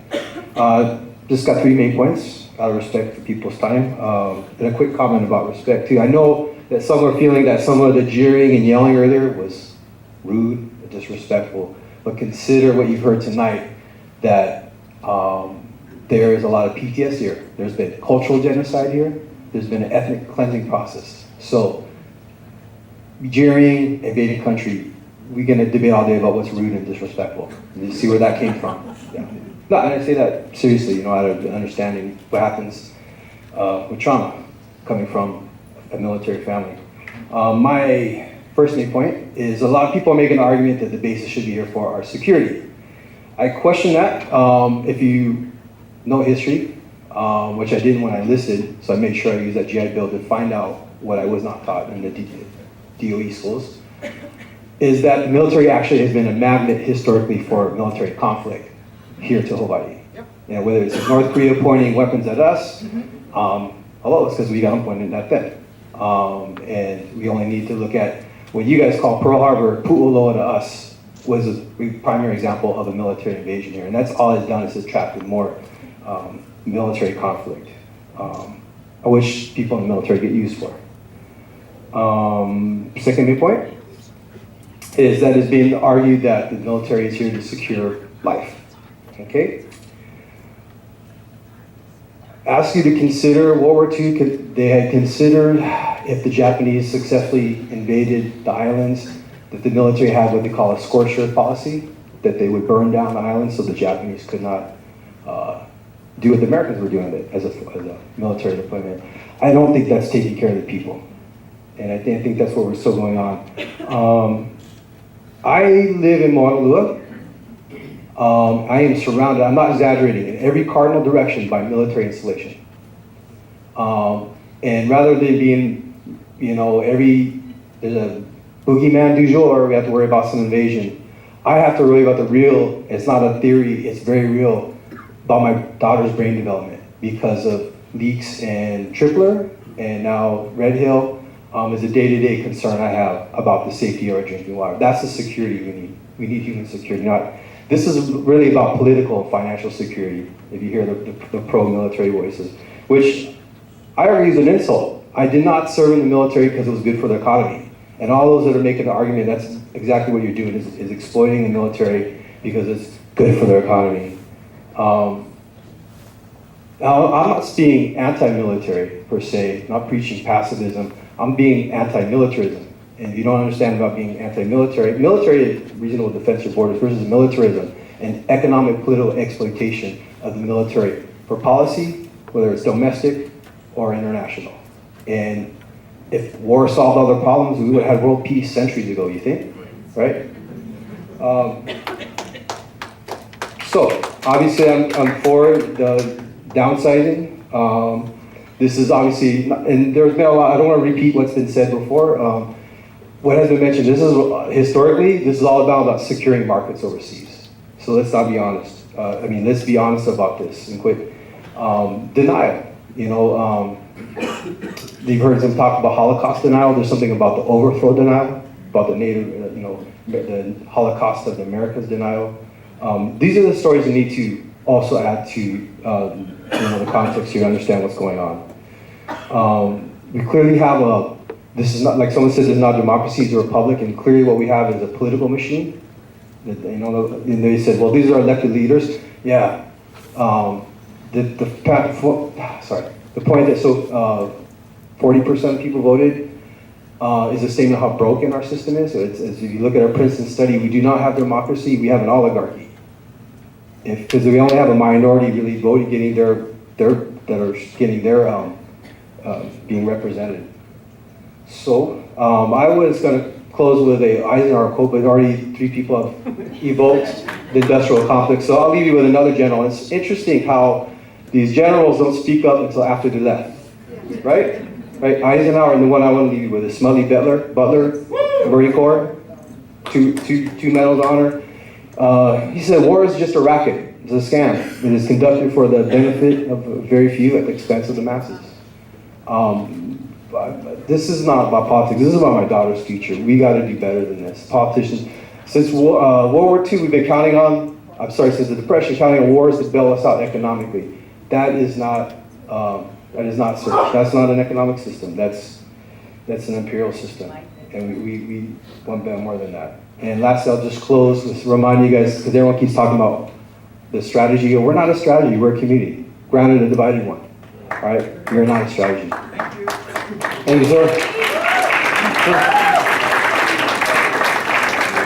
Aloha. Thank you for this opportunity to testify. My name is Kyle Kajihiro. I'm with Hawaii Peace and Justice. We strongly support the proposed Army reduction. I think it's a necessary first step towards addressing some of these historical wrongs that you've got a sense of here today. You have a history problem here. The genealogy of the military's presence in Hawaii began with what was called by President Cleveland an act of war against a peaceful and neutral country. And so that basic fact hasn't gone away. The result of that overthrow is that today the military controls hundreds of thousands of acres of land, the majority of which are lands of the Hawaiian Kingdom that were wrongfully taken and are disputed as to their status. And others have mentioned the island of Oahu. A quarter of our island, a small little island, a quarter of it is controlled by the military. So those are a tremendous burden for the community to bear for 100 years. I want to talk some stories and bring some voices in that are not with us in life today, but are a part of our movement. In 1976, 9 young Native Hawaiians landed on Kaho'olawe Island to protest the Navy bombing of the sacred place. They put their lives on the line at great risk. They were removed relatively quickly, but soon there was another landing and another and another, and it grew into a movement. This movement inspired a cultural renaissance. It inspired a sovereignty movement. It energized the community to see the possibilities of what they could do with determination, with good intentions, with their hearts and spirits in the right place to care for the land. Aloha Aina was their slogan, to love the land, to care for it. And they succeeded. In 1990, the bombing stopped. The land has been returned. The cleanup is still an ongoing problem, but that has been progress. Within a couple of months of the first landing in 1976, there was a rally in Makua Valley on Oahu to also protest the Army's live fire training in that valley. and the wrongful taking of that land. And that struggle has continued from the 70s to the present. So as others have mentioned, through the combination of protests and legal challenges, we've been able to stop training in that valley for 10 years, and we will get Makua returned to the community. It's just a matter of time. But we would rather it be done in a proactive way as opposed to an antagonistic way. And we see that this proposal for Army downsizing is an opportunity for us to move forward, to lean into the change, and see that good things can come out of it, because there are opportunities in this. I want to bring two other elders into this room with us. Uncle Walter Kamana would share his stories of growing up as a child in Makua Valley. After the bombing of Pearl Harbor in 1941, he was evicted. His whole community was evicted from the valley. They were given 24 hours to move their things down the road, and he watched as his homes and the church was destroyed for target practice. They painted a white cross on the roof of the church and they bombed it. He was haunted by that image all his life, and he's passed away now, but his story has also embedded and implanted itself in the hearts of many people in the community, and we carry on his vision to see that land return. What was promised is that the land would come back 6 months after the war, and that was World War II, so it hasn't come back. Another kupuna I want to bring into the room is Uncle Raymond Kamaka. Uncle Raymond's family had land in Waikani Valley for many generations. They lent their lands to the military during World War II for training, and they were promised that it would be cleaned up and returned after the war. It was returned he began farming in the 70s, but unexploded ordnance turned up. At that point, the Marines condemned the parcel over his objections, over his protests, and just because it was too expensive and too dangerous. He fought continuously for many years and just recently passed away, unable to see the progress that we have made now, getting the Marines to begin taking the cleanup project seriously. So they've begun the process of removing that ordinance, and hopefully the productive agriculture areas will come back to the community. So there is progress that we can see. I think that downsizing needs to be done responsibly. Many people will be affected by this negatively, and I think that should be also taken into consideration. So that there is an economic transition, there is ways to help the dislocated workers, the businesses that will be affected, so that they can also look forward to transitioning to an alternative future. And the mayor brought up Barbara's point, but unfortunately he's not here. I think the failure of Barbara's point was the failure of imagination, the failure of political will. It's precisely the result of the kind of a symptom of the kind of political reaction we're having right now to this Army proposal. People were in avoidance mode, they were in denial, and they failed to embrace the change and move it forward in a way that was actually beneficial for the community. So I welcome your coming here and bringing this question before us. I hope that you will choose to downsize the Army in Hawaii to the fullest extent, so that we can begin the process of reconciling this broken relationship that we have. Thank you. Thank you, sir.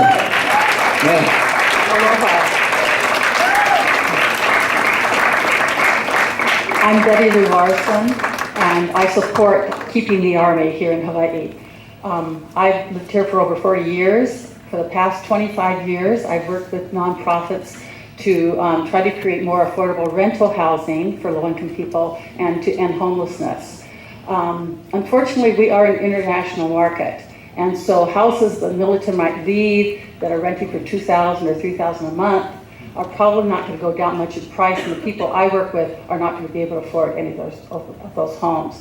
We need to have partnerships with the state to create more affordable rental housing, and I'm very concerned about the impact on the state economy and the revenues to the state. The governor just yesterday announced that he wanted to see a $100 million initiative for affordable housing along the transit route for the train. This is a once-in-a-lifetime opportunity. If we don't have the revenues, if the state doesn't have the revenues, it can't put in. And I'm on a nonprofit that builds affordable rental housing. It has to pencil out to be affordable. We want it to be affordable. We don't want it to be so high that no one can afford it. So you have to have that government subsidy. You have to have that partnership with the state. If the revenue's not there, as in the 2008 and on in the recession, things got cut back and the revenue wasn't there. Now things are getting better, and so we're looking at this. We're looking at social service needs and affordable housing needs. I'm really happy about that. But I'm fearful that this is a big threat. The TOD effort is so important because we need thousands of units, and this is an opportunity. If it passes it by, you know, this is the opportunity of our generation to really look at affordable rental housing in these very good areas. But we also need housing in many other areas. It's not just affordable housing along the route. That's a big opportunity. We need really hundreds of millions of dollars over the next 5 to 10 years to make an impact, to help our low-income people, to help our homeless, to help the people who really need housing. And again, it has to be that the state has the revenues to put into that. And so that's my biggest concern is that. Also social services. You know, when the recession hit in 2008, social services were cut. Everything was cut, but there were severe cuts in social services. Again, we're just starting to come back. Child abuse services, many different services would be impacted. And it hits, you know, the people who can't, who have the least amount of money and the least ability to cope with those kind of hurts. So again, the impact on the state and the revenues is a housing issue. To me, it's a social service issue. It really, you know, I can't say what that impact would be, but I'm hearing from the legislators, $1.3 billion. This is a significant amount of money that could be lost to the state. So I just ask you to support keeping the troops here. I think the economic devastation would be severe, and it will have an impact on the very low-income people that I work with all the time. Thank you. Thank you. Sir? My name is Davey Strand. I live in Aiea. I thank you for holding this hearing and giving people the opportunity to participate. My wife and I were really, really excited about coming and being able to provide testimony because we see that the great potential benefit to Hawaii of the downsizing of the Army personnel, particularly if it means turning over Army land to civilian use. We moved here a year and a half ago from San Francisco. My wife grew up in Hawaii, and we actually live in the house that she lived in as a high school student presently. We lived in San Francisco for about 30 years, and we witnessed a very successful downsizing and demilitarization of the San Francisco area. And I just wanted to show that it works. When you diminish the number of military personnel and turn land over to civilian uses, it can work fabulously. And in San Francisco, perhaps the best example is the Presidio. The Presidio in San Francisco it's a very large base within the city of San Francisco. There was an Army base since 1776. It was a Spanish base, then a Mexican base, and then an American base. And then in the 1990s, the Army was going to pull out, and there was a great deal of effort to make that work in a way to benefit the people of San Francisco. And it did, in many ways. First of all, the conversion itself produced many, many jobs. Secondly, lots of housing became available to the people of San Francisco, housing that there was military housing for officers and for the enlisted men. Thirdly, the recreational use, much of it is now operated by the National Park Service. It's very green and it's very open to recreational use of the people of San Francisco. A lot of the buildings are now available to nonprofit organizations which operate in an area that is very helpful. But probably the most important thing of all is the attraction of high-tech industry to the city of San Francisco into that area. Most notably, Lucasfilms. George Lucas put his operation in there, the creators of movies that we all know, The Empire Strikes Back, etc. I believe that rather than focusing our energies on trying to keep the Army here, we should revel in the opportunity of developing alternative ways of dealing with the land and the housing and the potential of jobs, and we can do that. I've seen the future of this kind of thing. It works, and so I'm very happy that this will happen, and I hope that it does happen. Thank you.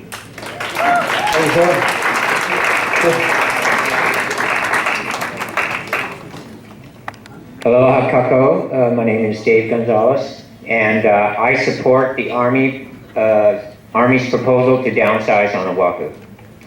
Army personnel in Hawaii are unable to achieve required levels of combat readiness standards due to the inability to participate in combined Army live fire exercises, CALFEX for short. There are significant shortcomings in the CALFEX facility on Oahu, including the fact that the Army has been unable to use the facility for 10 years now. But more importantly, the CALFEX range is grossly inadequate, which, if ever open, would prevent Army units from experiencing realistic training that the Army desperately needs at the company level. The CALFEX range is built in 1988, many years before the Army developed the Stryker vehicle and stationed a Stryker brigade at Schofield Barracks.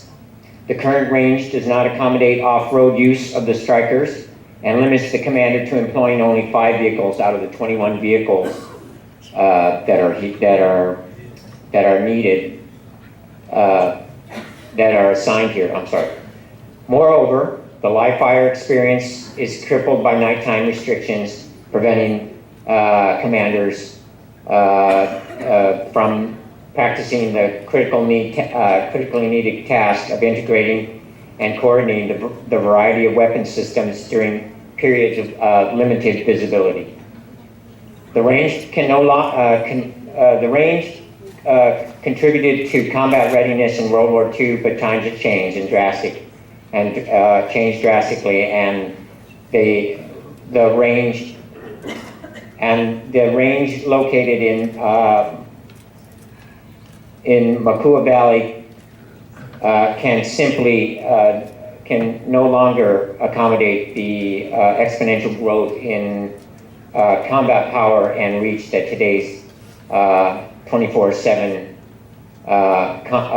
units combat conditions are required. The range simply cannot accommodate a company-sized unit, nor provide the commander with realistic 24/7 combat conditions. If the Army cannot train here, is not combat ready here, cannot deploy quickly enough from here, and pays a fortune to be based here, then this is where the personnel cuts should be made. Thank you very much. So I do support downsize and deoccupy. Thank you. Thank you, Ma'am. Good evening.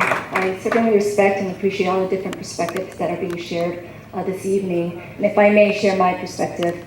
My name is Sherry Minor McNamara. I'm the President and CEO of the Chamber of Commerce of Hawaii, a statewide business organization with 1,000-member organizations representing more than 200,000 employees.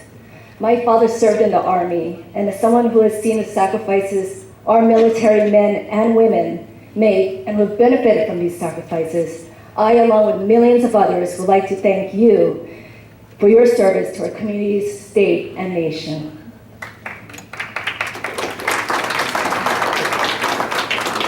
The Chamber has always supported the military's presence in Hawaii.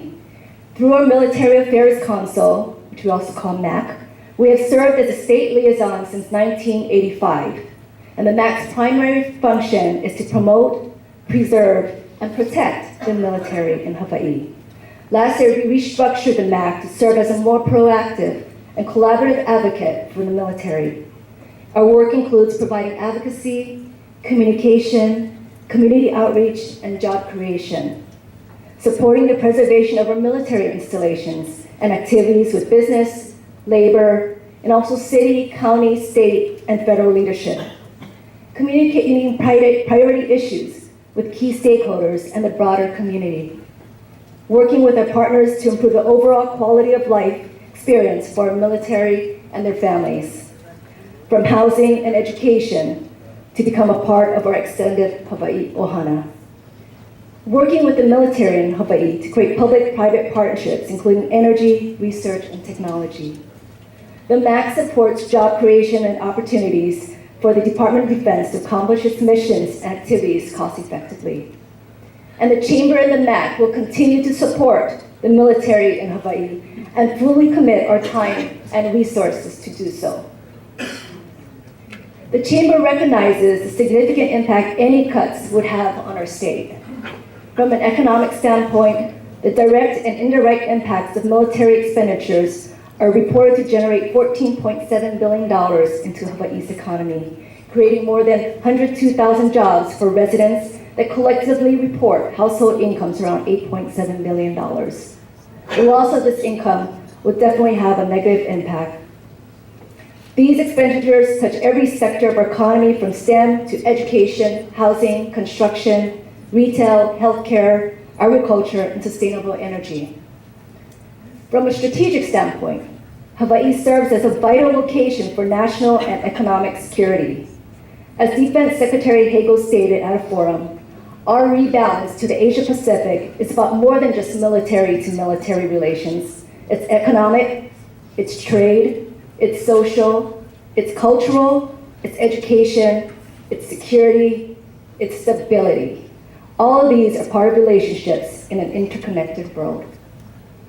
From a community standpoint, schools, small businesses, and families, an integral part of the communities, will be impacted. The military is part of the social fabric of our society. They are our extended ohana, which is why, in preparing for the listening session and to show our strong support, the MAC launched the Keep Hawaii's Heroes campaign. It was a means to develop and generate support and collect petition signatures in support of the military in Hawaii. Our goal was to get 40,000 signatures, and we exceeded that number, and I'm sure there's thousands more out there in the community who would have signed the petition as well. And this shows that our state has and will continue to support the military in Hawaii. Mahalo. Thank you, ma'am. Sir? 40,000 signatures. The Ku'e had 40,000 signatures. Yeah. You never listened in. Exactly. And that was nearly 93% of the total population in the country of Hawaii. 40,000 signatures is a drop in a bucket to today's population. Don't forget that. The Ku'e is still in Washington that needs to be addressed. My name is Uncle Joe Tassel. I was born and raised in Waimanalo. Bellows Field was mostly Waimanalo, and Waimanalo Sugar was mostly Waimanalo. My grandmother, who took me out of the hospital after my mother gave me birth, and the doctors told my grandmother, he's not going to live, he's going to die. My grandmother gave me life in Waimanalo Homestead, Department of Land and Natural Resources, Department of Hawaiian Homelands. Today, thank you, grandmother, I'm a commissioner on Hawaiian Homelands. I live in Waimanalo. I went home to make sure that my grandmother that took me home to die, I will die in Waimanalo. I am here because I'm a commissioner on Hawaiian Homelands. I do not speak for Hawaiian Homes as a commissioner, but I speak as a beneficiary. And the list of beneficiaries that are on the waiting list because they have no home to go to. That's why I'm here. I'm here to represent them because, first of all, many of them are at work now on their second job because they need to fulfill their financial responsibility. And one job in Hawaii, in many cases, does not meet that, and they need to work at a second job. I am here for others that are also in favor of downsizing military because they don't have a meeting on the islands where they live like I have the opportunity here. So what I'm saying to you is, don't they deserve a meeting also to come and share their manao, their innermost thoughts about what the military has done? Now, for the two gentlemen that lived, or for the two kupuna that lived in Makua, when that church was bombed out, I got two more kupuna that lived in Kona when we took the target down. And I say we because there were four of us. George Shaw Tower and his wife, Possum, along with Big Arrow Perry and Brother Joe Tassel, that challenged the military 50 years ago to take the target down in Kapua, about 5 miles south of Miloli'i. And every time the military went there for a bomb run, the fishermen could not go fishing. And you don't tell the fish when or when not to run. They run on their own time. So depriving the fishermen from doing their daily needs of getting food for their families. Well, we beat the target, we took the target down, but you know, it's been 50 years and there's still live ordnance on the ground, and we were promised then that military would clean up and hand the land back to Hawaii. Well, as long as there is live ordnance on the ground, we are not to go there. History tells us that there has been 9 people that have been killed as a result of live ordnance on the ground. Let me bring 2 more people to the table before I tell you my point. George Kell and Kimo Mitchell, who gave their lives for Kaho'olawe. I was there too. And I was at Vegas in Puerto Rico when the Navy didn't show up for their exercises. I was there too. I was in Makua when the DLNR finally came there to clean up and arrest, I believe, 11 people. I was there too. Now let me finish with a poem.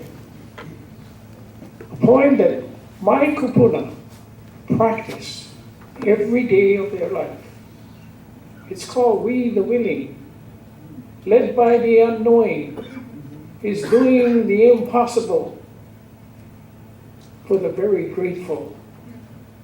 They did so much so long with so little, they could do everything with nothing.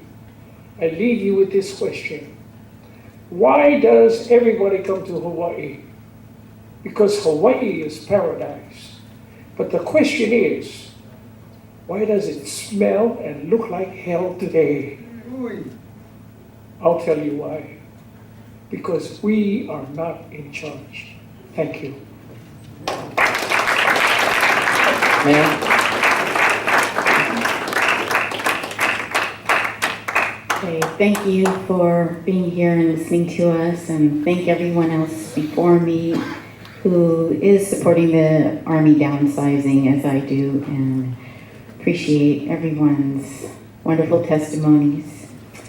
And okay, so my name is Lisa Mitchell, and I'm supporting the Army downsizing because, as the programmatic environmental assessment states, the DoD budget increased 119% from 2001 to 2010 in response to 9/11, borrowing $2 trillion to fight the present wars in Iraq, Afghanistan, and Pakistan.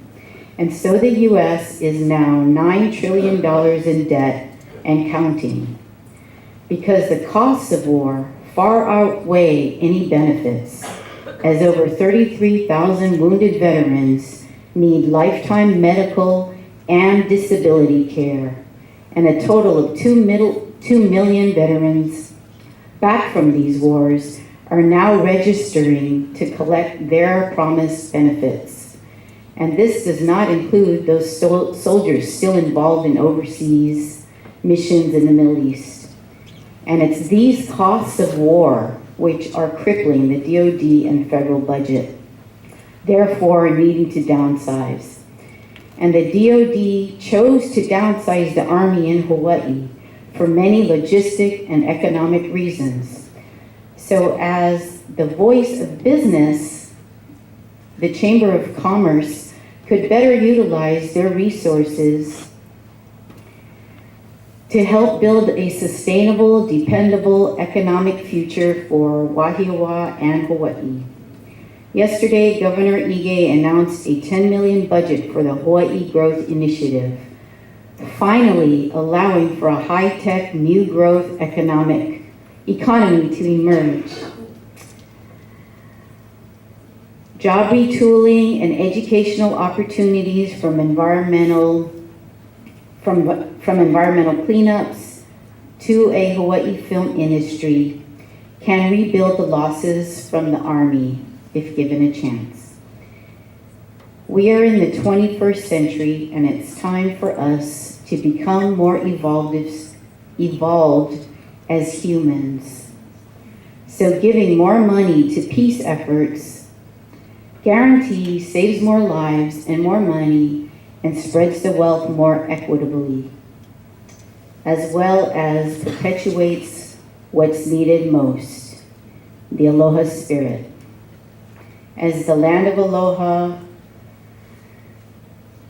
oh boy, we can't read the rest, but I think you folks get what I mean. There's going to be more benefits to peace than there is war.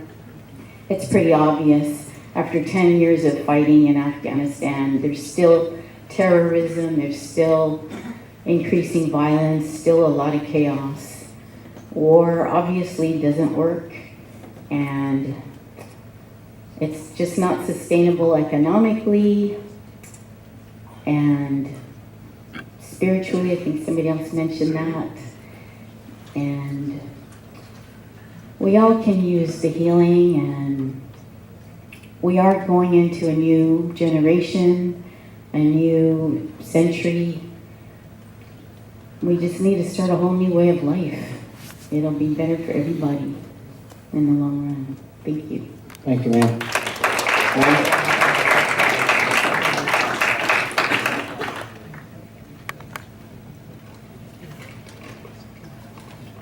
As someone born and reared in the state of Hawaii, I absolutely support the Department of Defense and the U.S. Army in their recommendation to downsize the Army, and in particular, to reduce the number of soldiers here on Oahu by 19,800.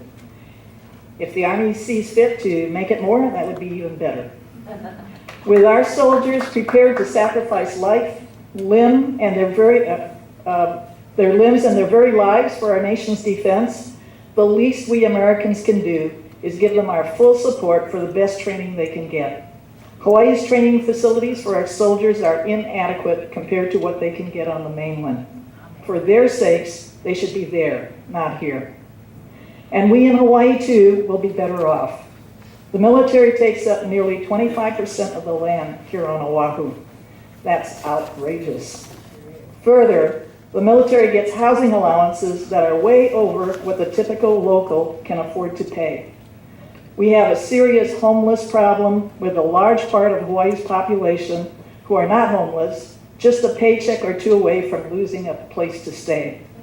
The chief reason is that many people cannot afford to pay the average $1,500 to $1,700 per month rent. That's the average. Mortgage payments to own a home are considerably more. Yet an E5 who is single gets $2,500 a month in housing allowance, with the colonel receiving $3,500. They get hundreds more if they have dependents. We local residents can't compete with that.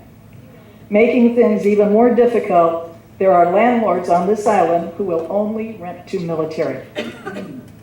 As a concrete example of what we locals face in competing for housing, there's a huge apartment complex up on Red Hill, next to the Kaiser Hospital on Moanalua Road Highway, and not too far from Tripler Hospital. It's called Moanalua Hillside Apartments.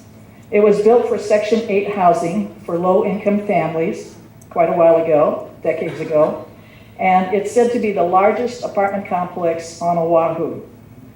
If it's not the largest, it's definitely one of the largest. Around the year 2000, the federal government divested its interest in that apartment complex, and it was sold to private owners. It was quickly flipped a few times at a nice profit for each of those owners. It was rumored. The rents rapidly increased. Now, this was set aside as affordable housing by the state or the county. And the rents rapidly increased, and quickly, within a couple of years, almost all the locals that were living there moved out. They just could not afford it. And replacing them were military personnel who were stationed at nearby bases, such as Pearl Harbor or Hickam. The complex became notorious among locals all over Oahu. Wasn't in the papers, but us locals knew about it because we heard from our friends how the new owners were squeezing the renters for higher rent every time they renewed their lease every year. And they were asking an increase of $100 or $150 every year. That's why the locals left and the military moved in. The military residents, by and large, didn't seem to have a problem with the rent. For one thing, they weren't there that long to notice the sizable, repetitive annual rental increases. For another, the rent was probably considerably less than their housing allowance. If Hawaii is fortunate enough to receive the full 19,800 troop downsizing, then many of us hope that present military land, such as Schofield Barracks, Wheeler Army Airfield, Makua Valley, Dillingham Military Reservation, and Kalikoli Pass, will be returned to the people of Hawaii.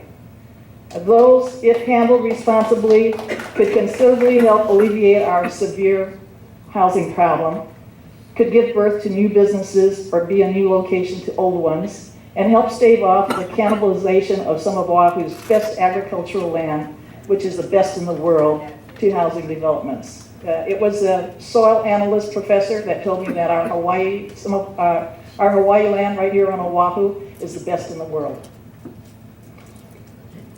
The Chamber of Commerce of Hawaii is a powerful lobbying group. They've been around for many years. They have cozy relationships with our politicians.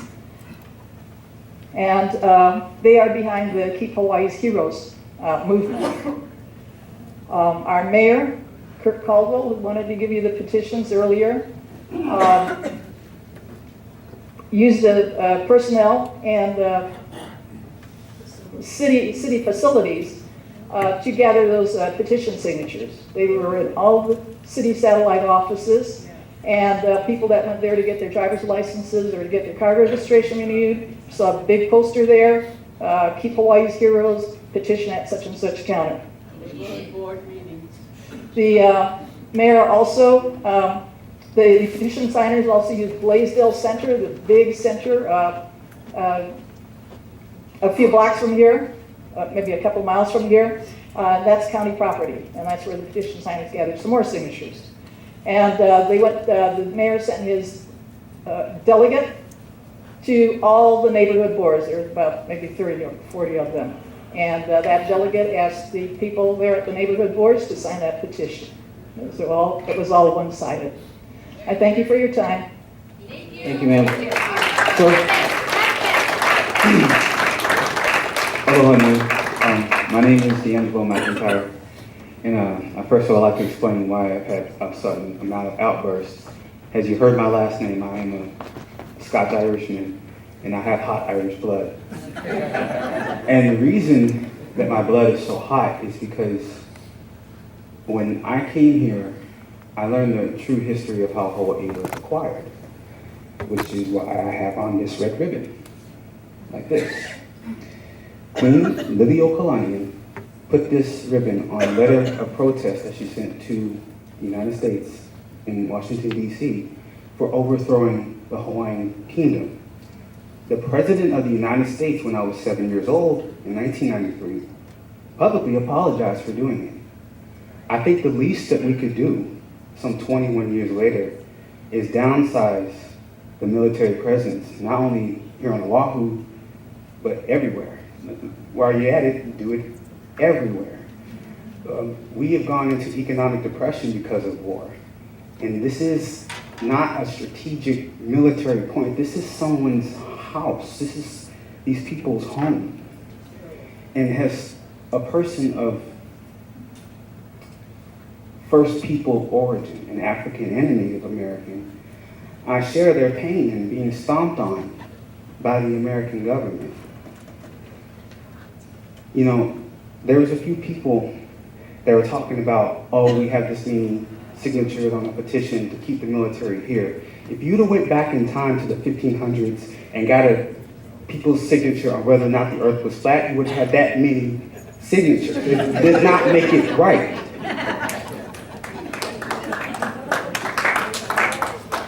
We should not only downsize our military, we should return independence to these people. What we did was wrong, and we have gone to war with other people over the same shit that we have done here. When I was 5 years old, in 1991, President Bush told Saddam Hussein to get out of Iraq. His reply was get out of Hawaii. Thank you. Ma'am? My name is Ann Wright. I'm a retired U.S. Army Reserve Colonel, 13 years on active duty and 16 in the reserves. Was also a U.S. diplomat and served in Nicaragua, Grenada, Somalia, Uzbekistan, Kyrgyzstan, Sierra Leone, Micronesia. Helped reopen the U.S. Embassy in Kabul, Afghanistan in December of 2001. And in 2003, while I was the Deputy Ambassador in the U.S. Embassy in Mongolia, I resigned in opposition to the war in Iraq. I'm a resident of Hawaii. I've spent my whole life in national security issues. I think this is a very important opportunity for the Army to break the stranglehold that Hawaii politicians have had on Army policies. I know when I served in the Pentagon, one of the craziest things that we would talk about is how in the world are we putting so many people out in Hawaii when we can't even use them? And right now, when the Army is going to be reduced to the smallest number since World War II, it seems like it's a very practical thing for us to consider to put our Army in a place where we can use them quickly if we need them. Hawaii is not the spot. You need to put them, as others have said, in places where there is airlift and where there is sea lift, so that you can get them and their vehicles and everything else where we need to have them for our national defense and not for the political reasons of politicians in Hawaii. Hawaiians can take care of themselves, and those of us who are lucky enough to be here on Hawaiian lands are willing to help to create the opportunities for those that are inconvenienced by the removal of U.S. military forces. It can be done, and for the sake of this unique and beautiful, remarkable place, these small little islands called Hawaii, we definitely need to reduce the U.S. Army in Hawaii. Thank you.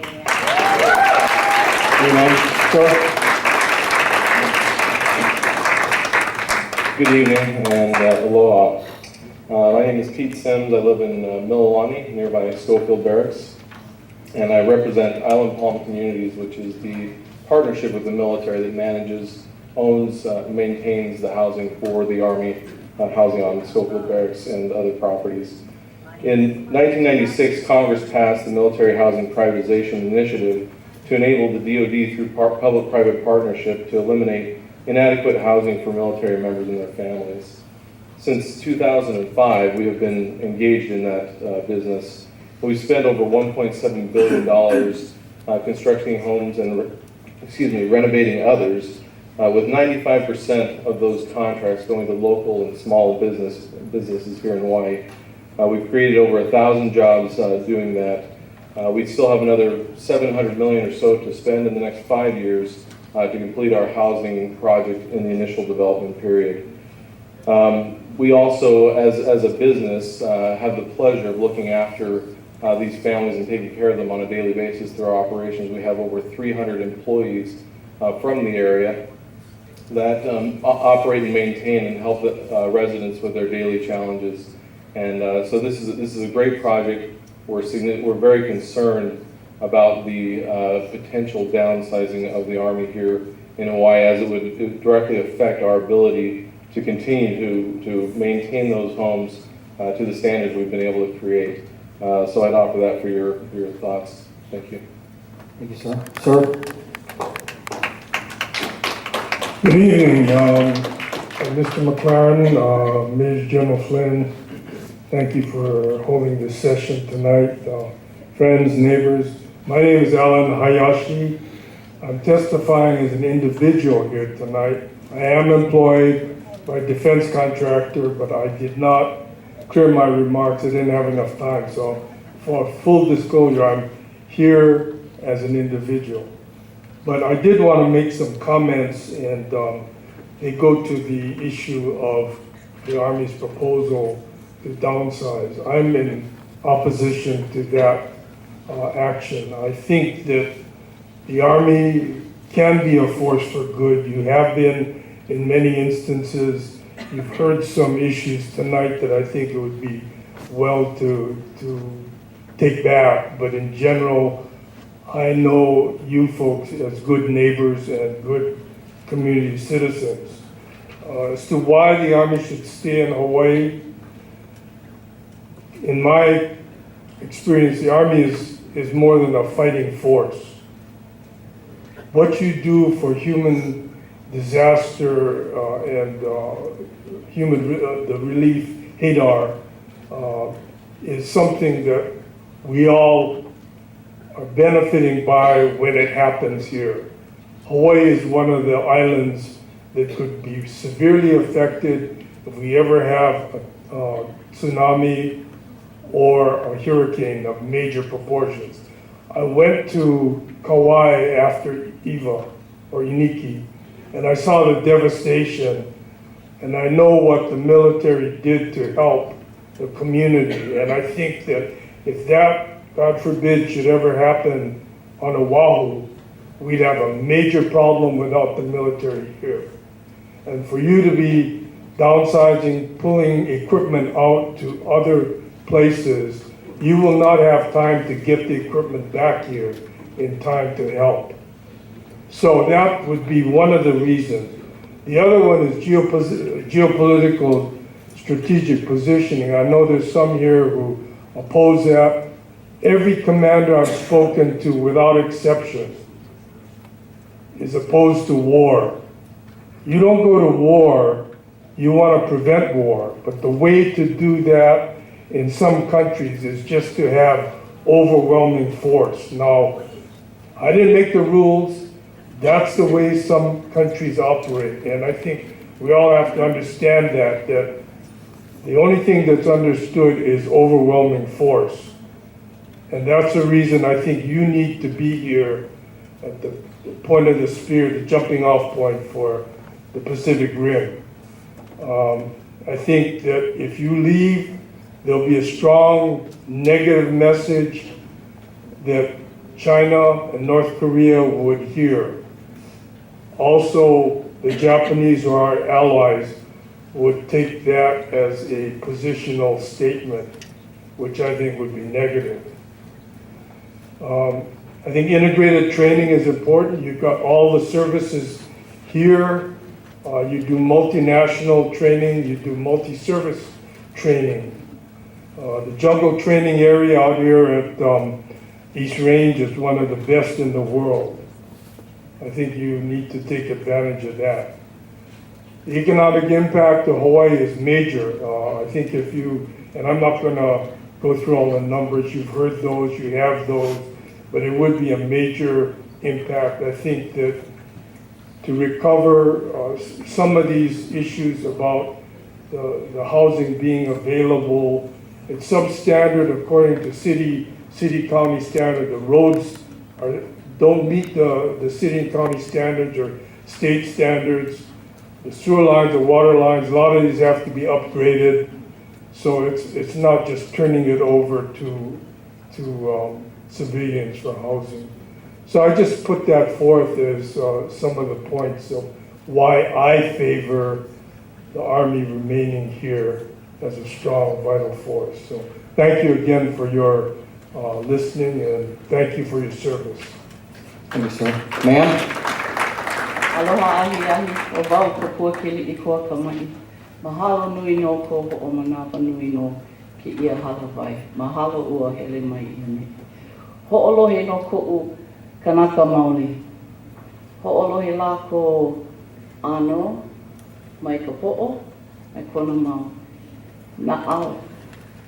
He aha I aole like me ka Amerika, I nā kanaka Hawaii, ka aina Hawaii. Ke ia aina, ka aina Hawaii, aole aina Amerika. Mahalo for your folks' patience. Mahalo for coming. Mahalo for listening to us. What is the major thing that's different between Hawaii and all of the other sites? Is Hawaii. This is our aina. This is not America. I'm so pleased that it is Schofield that has been selected as one of the sites. Because you may not know that General Schofield conspired for that Hawaiian aina. He conspired with the American government for it. He worked to bring that to fruition. So I and the Kanaka Maoli in this room and all of our kupuna before us are here before you to right the wrong that was committed so many years ago. That's the one difference. All of the sites will face economic challenges. All of the sites will have the same challenges that we have. But this is the only site that is sovereign land. Lahui Hawaii continues to exist today. That is the only thing that you need to know, and that is what you need to predicate your decision on. Lahui Hawaii, because one day we all must face the truth. This shirt here, my husband and I reward. Pono. This is righteousness. This is truthfulness.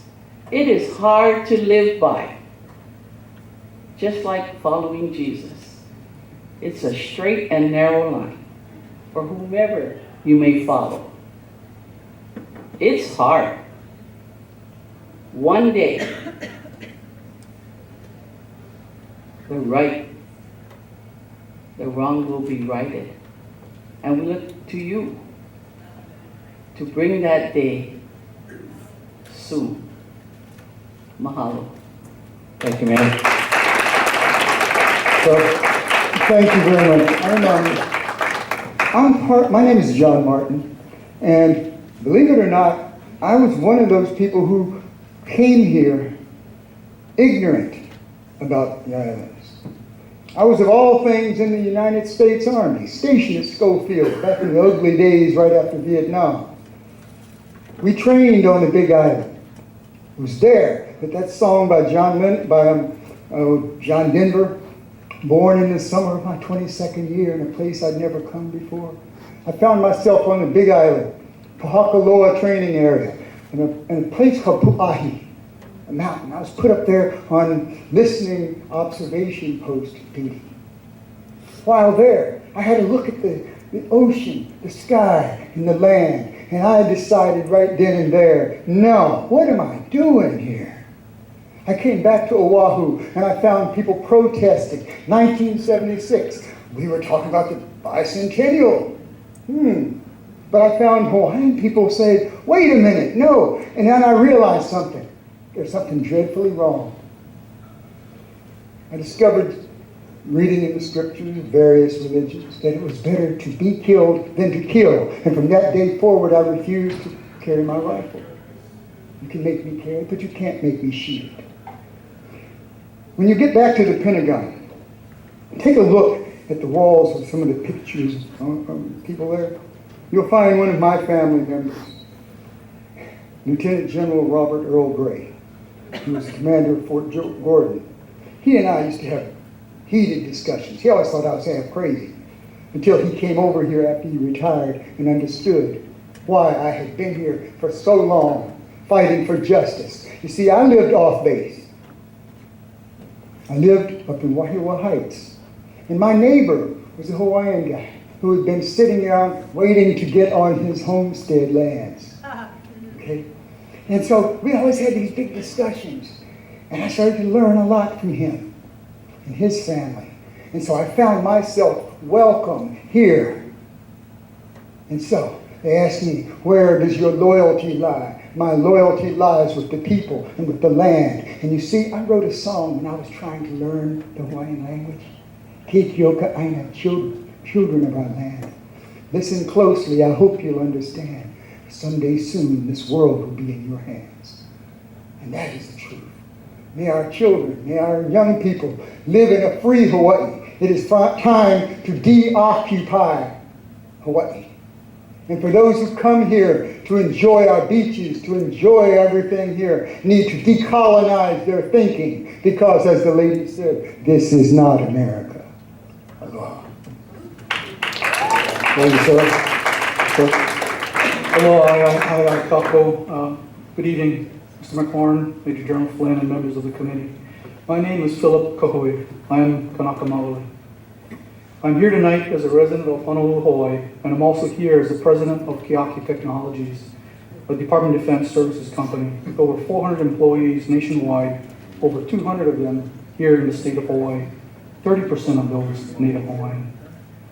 I'm also the executive director of the Halekoa Foundation, a Native Hawaiian organization, 501c3 nonprofit, whose charter is to develop and maintain leadership and education programs for children of Hawaii. Our foundation is the majority owner of Kealoha Technologies and two other for-profit companies with a combined employee strength of over 560 personnel, and by the end of February, over 600. We have a unique corporate structure in that the majority of the profits of our for-profit companies support our nonprofit. I'm here tonight to express my opposition to the proposed downsizing of the personnel at U.S. Army Garrison, Hawaii. I'd like to tell a personal story. The three largest impacts to my family have been God, Kealoha, my father, and the Army. Through God, all things are possible. My father, who never graduated from high school, had an epiphany just before I was born. At the time, we were living in government-subsidized housing in Pololo Valley. And he had a decision to make. Either he would sit in his government-subsidized housing, complain about his situation, or do something about it. He decided to do something about it. And he stressed education to all 9 children. 8 of those 9 children were boys, now men. 5 of us joined the Army. 3 of them volunteered during the Vietnam War. 2 of us went through college on ROTC scholarships. The other 2 using the U.S. GI Bill. 4 of us retired from the Army as officers, and the 5th left after his initial enlistment and went through the Navy's apprenticeship program to become a journeyman electrician. The 4 of us who stayed in the Army all obtained our master's degrees through military funding. Of the 9 children in my family, all of us graduated from college, 6 of us with postgraduate degrees. I say this not to brag, but to point out that you can change the socioeconomic status of a family in 1 generation. And the Army played a very large part of that positive change. So what did we do about it? Did we just sit on our laurels and pat ourselves in the back? No. Most of my family are engaged in nonprofits as well. That is why I love what I do. I earlier mentioned the Halekoa Foundation. We have a volunteer board of 3 members, all Native Hawaiian. I volunteer 15 to 20 hours a week of my own time to this organization as the executive director. Our flagship program under the foundation is called the Digital Bus. It is a mobile laboratory platform providing cutting-edge science, technology, engineering, and mathematics curriculum interwoven with environmental and cultural stewardship to every public school on Maui and Molokai. Why those 2 islands? Molokai has a high school graduation rate of 58%. Of the children that we touch and support on those islands, in the last 10 years, we've supported over 16,500 students on those 2 islands.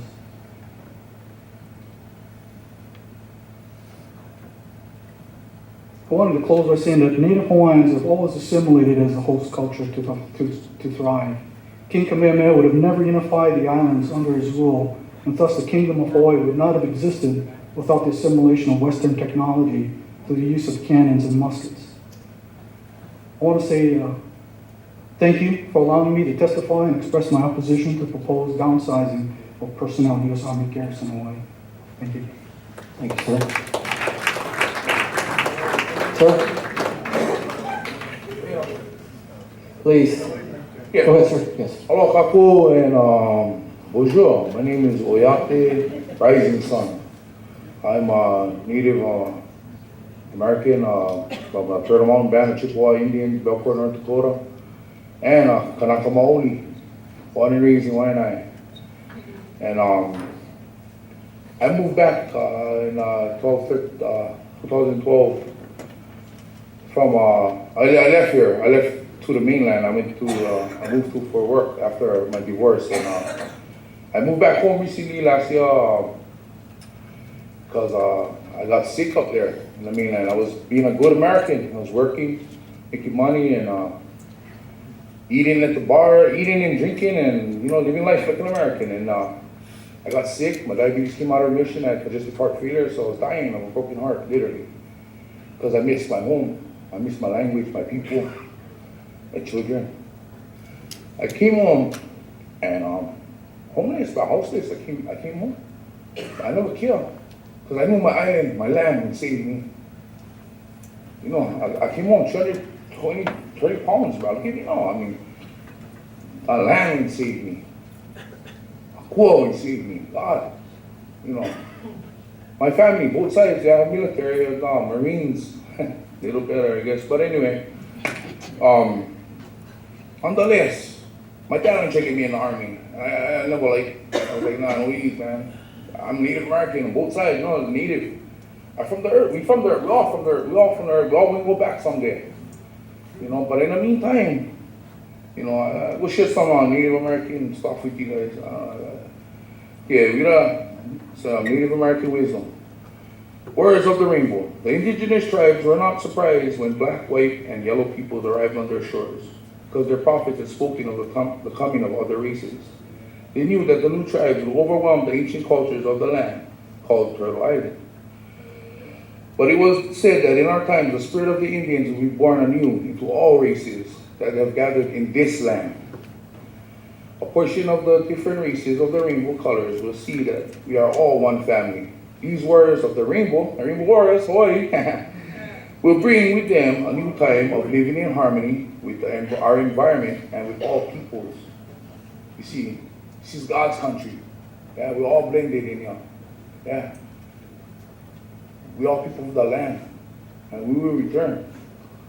But we gotta be, like this says here, we are a generation with the responsibility and option to choose a path with a future for our children. We must join hands with the rest of creation and speak of common sense, responsibility, brotherhood, and peace. We gotta love this land. That's why I came home, because I know if I love this land enough, when he'll me, and when he'll plan people to come here, this island, our land, you guys just borrowing back, give us some back. We need the homes, we need the houses, the sustainability. We can do it. We Hawaiians, bro. We need this back. We need this. We need you guys for go back. Where you guys like go back to? Where you guys from or whatever. I don't know. I'm no big, brainiac or whatever, but I just want to simple Hawaiian. But I know that our lands are yearning for the people to come back. And plenty of Hawaiians coming back home. Plenty. Because they know that this is home. This is my home. It's our home. We all share this place. Huh? We all gotta attempt to care. Because this is God's country. And the devil knows it. And I'm not pointing fingers, but the devils know who you are. Anyway, with that, I just hope, aloha, God bless all you folks, thank you for coming. I wish this thing was in Aloha Stadium, brother. That would be all over the news, you know what I mean? This little thing like this late at night, come on. Who really gonna listen to this? You guys. All our families at home, man. They're not getting, they're still home. They're chasing a dollar, that's all that too. I mean, we gotta work. I mean, I understand. But we need all that, and we need all, bro, we get all the problems already. You guys know what for do. We don't want these politicians sitting over here for nothing. I just vote for Errol, whatever. But they all get their checks in their back pocket, huh? But what about us? Huh? What we gonna have? What we gonna have left when you guys go? You guys rubbish. Man. You guys rubbish, you guys. For real. Give us back our aina so we can sustain life again. Had 1 million strong Hawaiians before you guys came.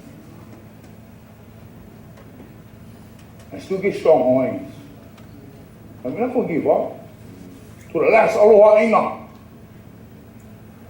We're not gonna give up. We'll fight the good fight of faith. Because you guys taught us that. Huh? But I'll leave it at that. Aloha. Mahalo. Thank you, sir. Distinguished members of the listening panel, for those of you in uniform and for those who have served, thank you for serving. I'm profoundly moved that you are willing to die so that we can all have this right to speak tonight. And I deeply thank you for that. There are many who can't be here. There was a survey done by Business Roundtable and others that showed that 90%, when asked the question, do you support the military presence in Hawaii, firmly said yes. And when asked, do you support training in Hawaii by the military, 80% plus said yes. And that survey was conducted by the Business Roundtable in the Chamber. I represent the new car dealers in Hawaii. I live in Mililani, so I'm passionate about it also because I'm near Schofield Barracks.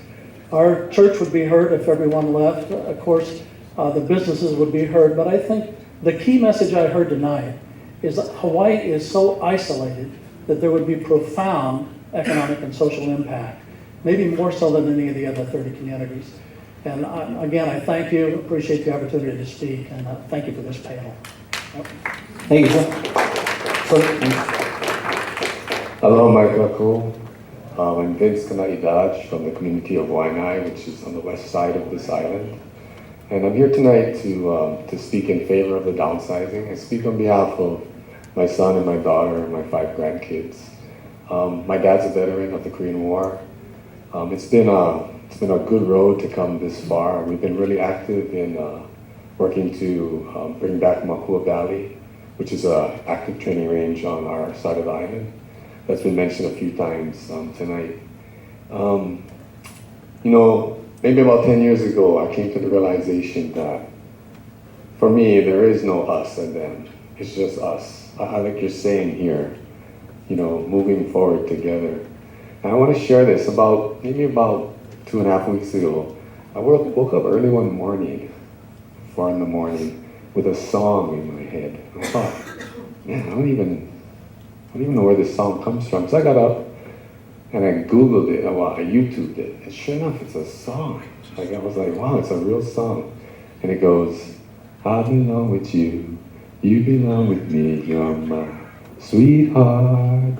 I belong with you, you belong with me, you're my sweetheart. Now, when I went to bed that night, I wasn't thinking about the Army. I was thinking about somebody else. So the song kind of made sense to me. But it applies here because we're in this together. You know, I just want to share with all the brothers and sisters that are economically connected to the Army's presence here, to, you know, the difference between fear and excitement is breathing. You know, I just want to remind you brothers and sisters to breathe and breathe, because we don't have anything to be afraid of. We are going to be fine. We are going to be okay. We can figure this out. Like brother before me, we are all people of the Aina. It's absolutely true. Some of us practice more than others, and so I think we're a little more tuned in. We have a wonderful Aina here. She's been calling people home. I think she's been sending people back to their other homes. You know, and it's the Aina that's going to sustain us, that has sustained us all this time. So, yes, I support downsizing. I think that it's not okay for the Army to close a base, put up a fence and a sign that says contaminated, no trespassing. That is absolutely not okay. The Army has kuleana. You have a responsibility. You have a responsibility to protect us. Another thing that came a number of years ago was that our military force can no longer destroy us to protect us. Like, that can't happen anymore.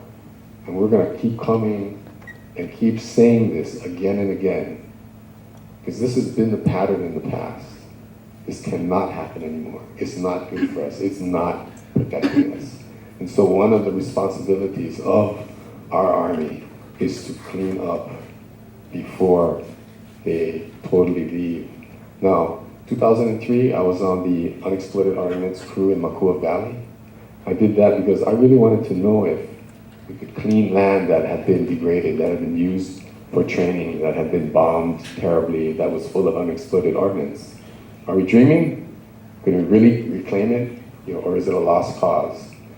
And it can totally be reclaimed. I saw that for myself firsthand. I also saw how padded contracts are. I also saw how, you know, you have that elite group of contractors that are getting fat off of the Army, you know, off of the military. And I want to say to the brothers and sisters that work for those contractors, you know, that money that you're getting paid, that's not their money. That's ours. You know, that's the same money that builds the roads, that pays the school teachers, that builds the libraries. That's the same money. That's the same money that we all put in all the time. That's our money. Like, you folks are our Army. And we appreciate that you come and listen, because we need you to hear this. There are so many good people in the armed services working from the inside to change, because we must change. You know, it's like, that's another thing. You know, if you're afraid of change, you're in trouble. You got to do a lot of reading, because change is inevitable. You know, we know that the Inouye era is done. It is gone. We knew that was coming decades ago. We knew that. So it's also time to get real. But, you know, here we are. We have incredible Aina. We have incredible hearts and minds together to rebuild. Let's see. Is there anything else that I want to mention here? So there will be tremendous jobs. I mean, for Makua, you know, they occupied Makua from 1941 and bombed it heavily. 70 years, 70 plus years. It's probably going to take that long to clean it up. Schofield, bombing it till this day. It's going to take years and years. There are good jobs that we must do. We don't want the Army to clean it up, to hire mainland contractors. We need the Army to work with us so that we can clean it up. Because this is our home. And the truth, and I think you've heard this many times tonight, is we're not going anywhere. Our bones are going to be buried in this soil, because this is our home. We love this place. We will clean it so that we can live here, so that our children can thrive here. So it's a very important piece, you know. Again, because of the history of putting up those fences and hanging those signs, no trespassing, contaminated. You folks are in positions of power. You must do everything possible to make sure that that does not happen, because that's not okay anymore. Mahalo nui. Thank you, sir. Aloha. My name is Don Peel. I'd like to speak from the academia world. I just graduated from University of Hawaii, Manoa, in peace education. It's taken me actually 8 years of coming here. I'm Canadian, so I guess I'm an alien. But based on what I've heard tonight, based on 7 years of research, it's inevitable. If you don't support downsizing, based on what you've heard the people say tonight, there's something wrong. Thank you.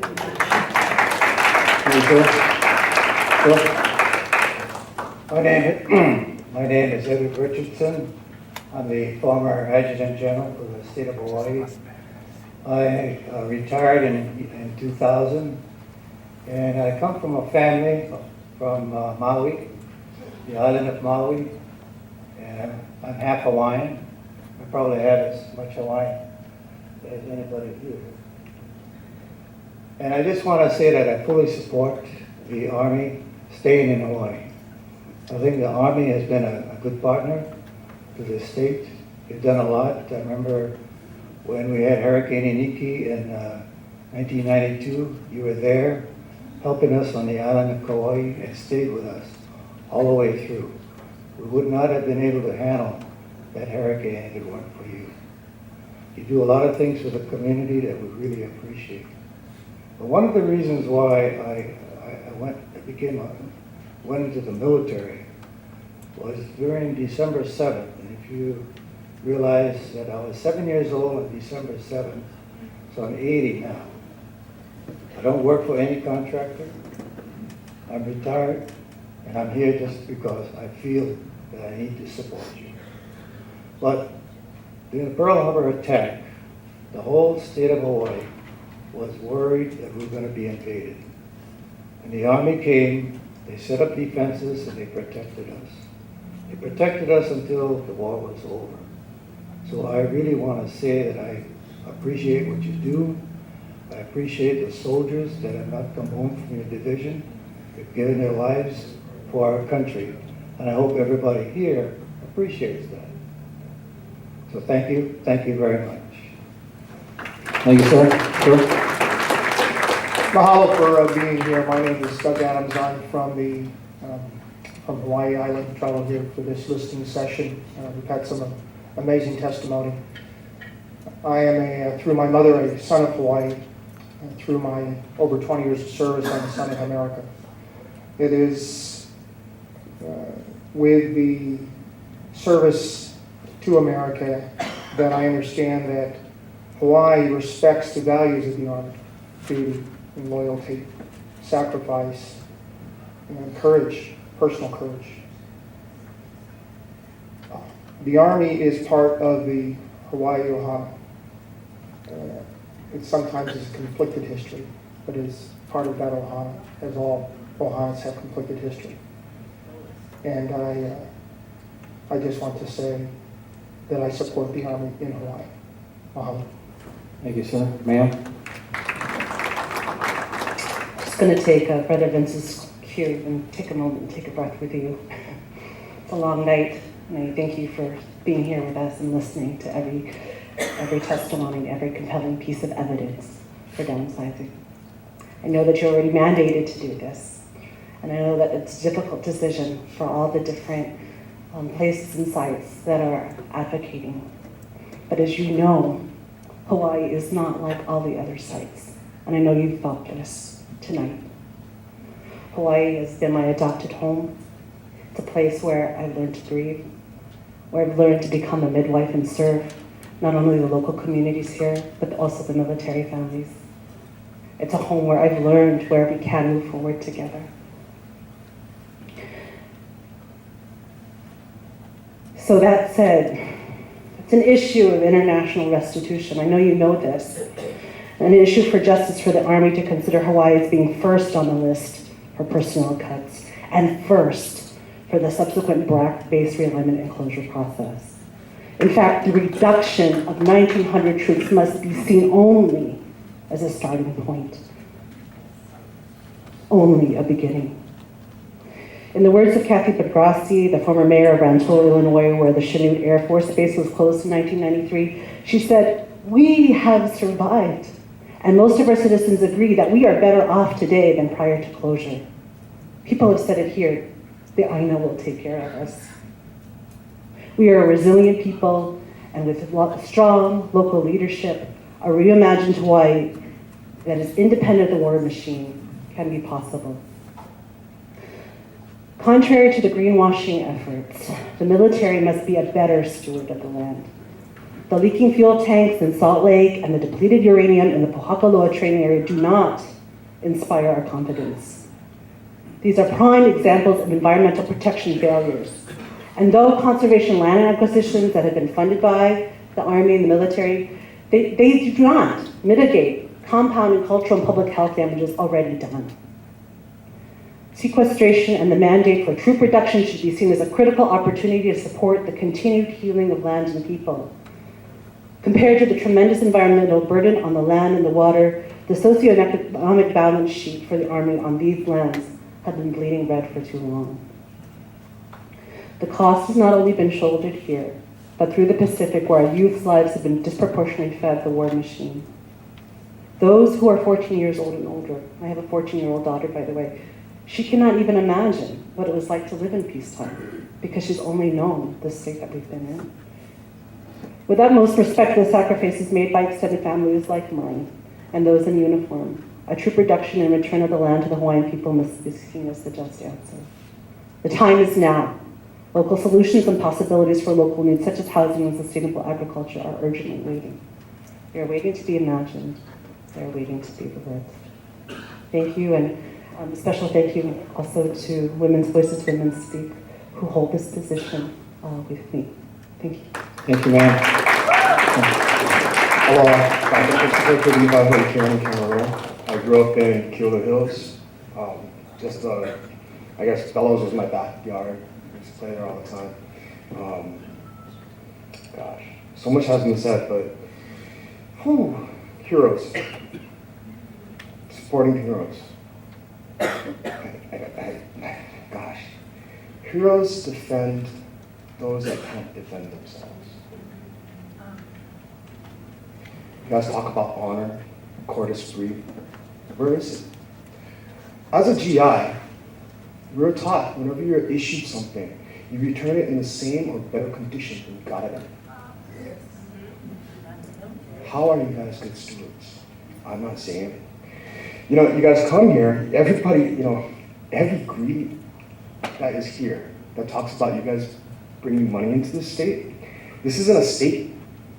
This is a kingdom of Hawaii. And all you guys do is take out of it. You take our mana, you take our hearts, you take our children.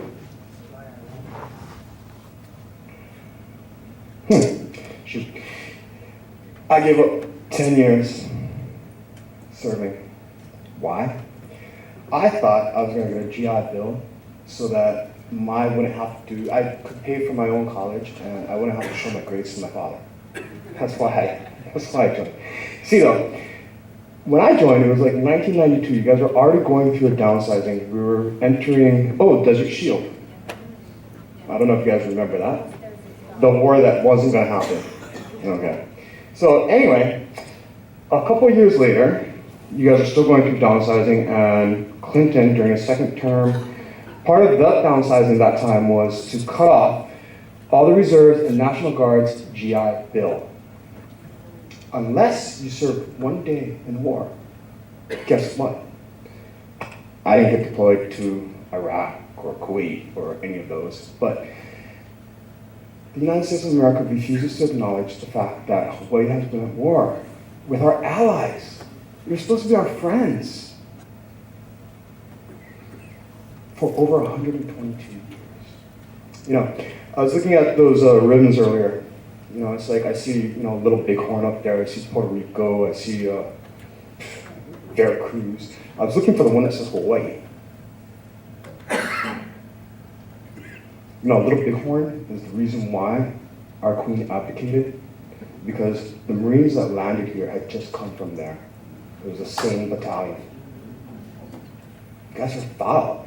And each one of you politicians that are out here that claim that this is a good thing for us, you're foul too. You're traitors.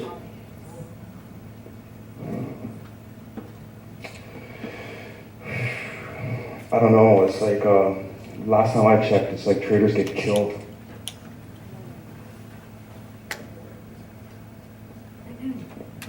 I digress. I don't. Wow. So many of us are brainwashed into believing the Nazism that Americanism really is, as defined by the World Court. Stripping away of a culture, a language, religion, and nationalizing it under a false flag. It's Nazism. And that's exactly what America is practicing. Not only here, in every First People's home, from Washington to New York, Okinawa, Guam, Philippines, everywhere you guys touch. I can't wait till you guys leave here. It's not if, it's when. You know, it's like, what do we need? What do we need? A Penatubo? So that you guys just like get on your planes and like leave all your equipment here? Because also by, you know, laws of war, you guys leave, you leave all your equipment. It's ours. We paid for it multiple times. You know, people are like talking about like, oh yeah, they bring us money. You know, our registration for our cars are so high because they don't have to pay for it. Yes. Multiple cars. You know? Oh, I guess. So I lost my Pontiac. You know, it's like, my mom was a teacher at Mohapu. It's like, oh my gosh, those kids, you know, being transient and moved around the country all the time. They bring down the average over here, and then they're stuck with our kids, which bring our kids down because we have to slow down to teach them. Hawaii had a 95% literacy rate in less than 5 years, back when we started teaching English. Why? It's not because we're stupid. It's because we're intelligent. We have been here for thousands of years before your civilization even existed. We will do better. We have done better. We operate on Pono. We do what is right. That is how we have become strong, brave, and fearless. That's why so many of us make great soldiers, great officers. Like, every time the military comes home or comes here, the murder rates go up, rape rates go up, domestic violence goes up. I don't want to live next to you guys. You guys can't even control it at Annapolis, West Point, or any other of your facilities.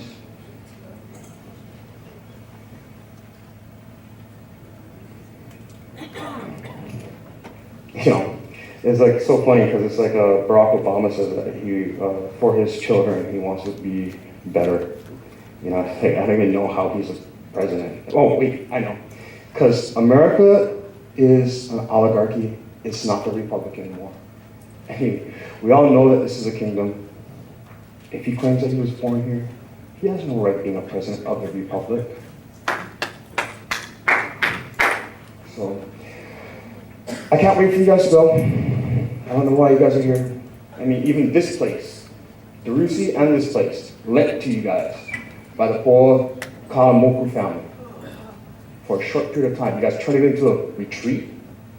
Now, where our queen's grandparents were buried, a private retreat, not even for enlisted, for officers only.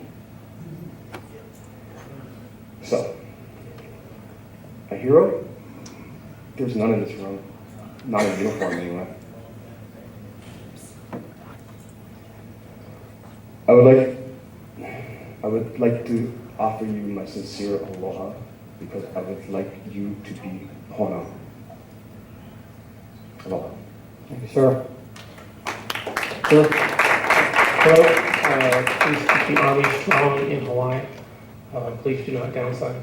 I speak on behalf of the 75 families that work at the Inn at Schofield Barracks. We at the Inn are very privileged to serve those families and service members. And on a personal note, I've always been very appreciative of what the Army has brought diversity and tolerance culturally to the islands. Thank you very much. Thank you for your service. Thank you, sir. Sir? Good evening. My name is Gil Tam. I'm a graduate of Kamehameha Schools. My brother, Leighton Sue, we were a year apart, but we were given the gift of education by our princess, who wanted us to be young men and women and productive in society. And I look around, and the diversity of Hawaii and the diversity of thought, we have it. And I had the opportunity. I went to the military academy at West Point, and I'm proud of that. That's a gift of education as well. And I had the opportunity to serve 7 years, but I wanted to come home. I wanted my children to know their grandparents, their great-grandparents. I wanted them to understand and know what it was like for me to grow up in Hawaii. We are a melting pot. My grandchildren are Chinese, Hawaiian, Korean. When I went to Kamehameha schools, I looked around and we were all Hawaiians. For all of us who went away, we had to assimilate. We had to understand that my neighbor may be from somewhere else. But we've been able to come together, and even with our princess wanting us to be young men and women and very productive, we have to recognize the diversity. We have to recognize the thought and the spectrum. And all of us have to decide. And I have chosen to want to always support the Army. And I want to oppose the reduction, just because my parents, my father was Department of Army civilian, we lived in Keliiwaiho'ikeone. My mom worked for the Navy in terms of the Navy Exchange. My mom, as I shared with some today, I went home, I went to Zippy's, and I saw these cards. I'm a member of the Military Advisory Council, but really on the training and readiness, because I have a concern about being able to be ready if war comes, if we're going to be sending out our young men and women, our children out into combat. They need to be ready.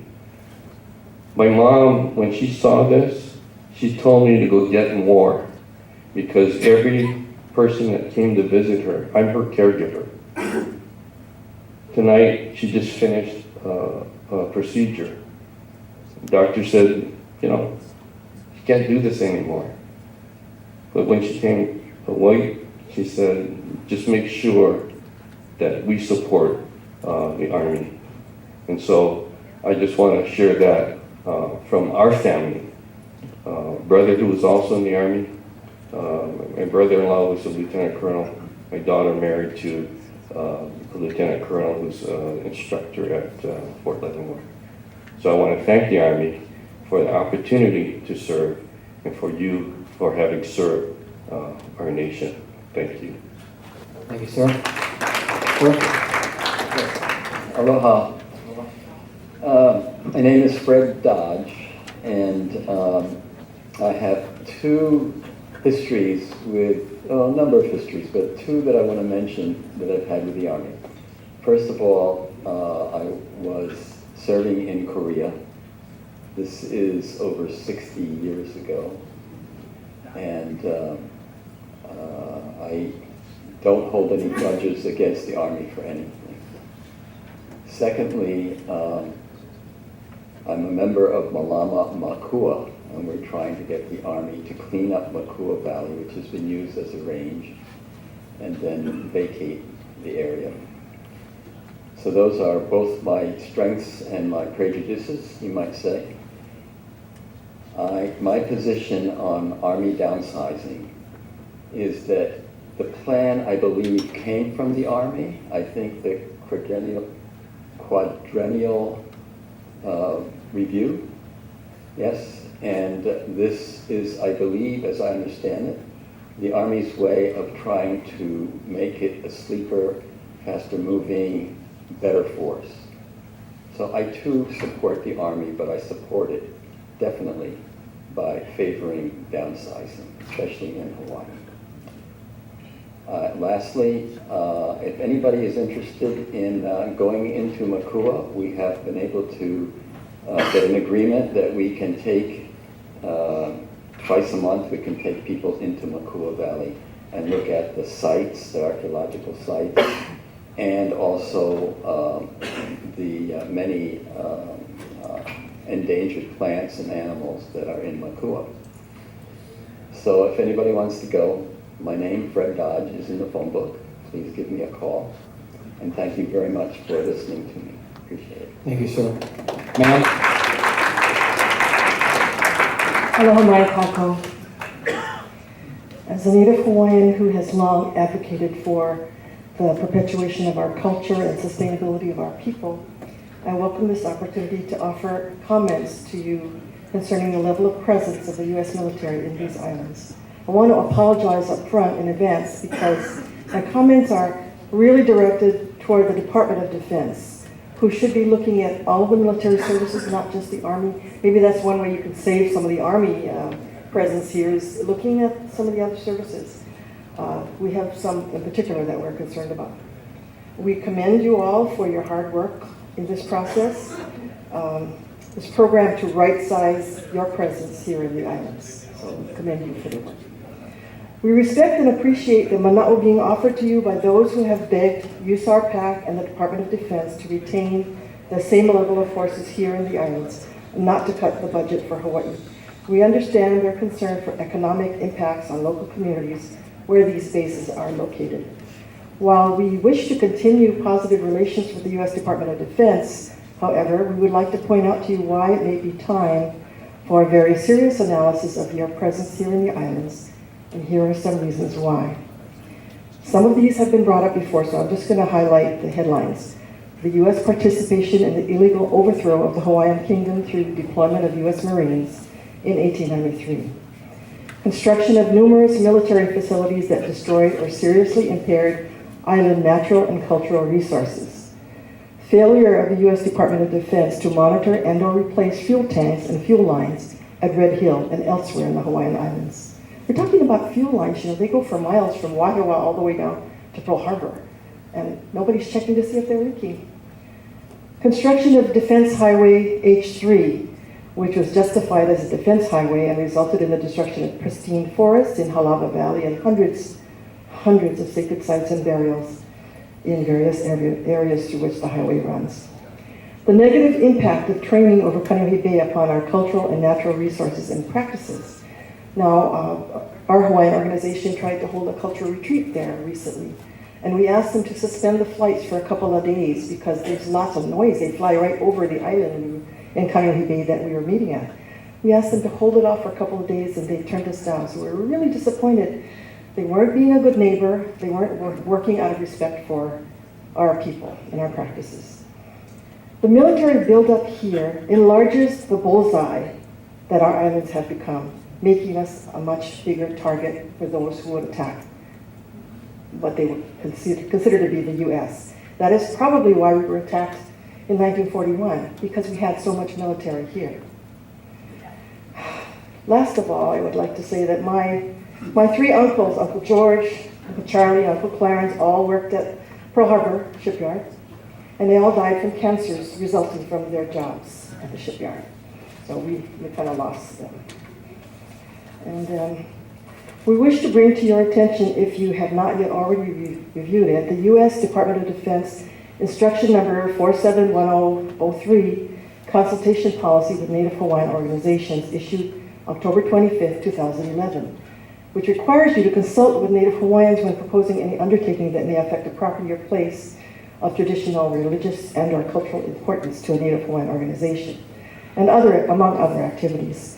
For these reasons, we recommend that USARPAC and DoD plan on scheduling consultation meetings with our Native Hawaiian community to identify what areas should be included in your consideration for reduction in force and which areas may be allowed to remain in place. Further, we ask the U.S. Department of Defense include measures that you plan to undertake to remedy or mitigate the harms done in the past and the current threats to our cultural and natural resources and practices from military facilities or operations in the present. Mahalo nui loa for this opportunity to offer our mana'o.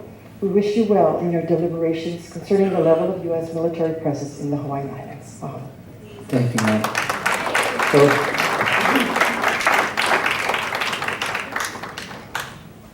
My name is Philip Blackman. This is certainly an emotional evening as well as being informative. A lot of technical issues are going to be confronted. Not all of them are laid out easily for us to offer any advice, but I'm confident that you have the mechanism and the chart that will make that a good decision process.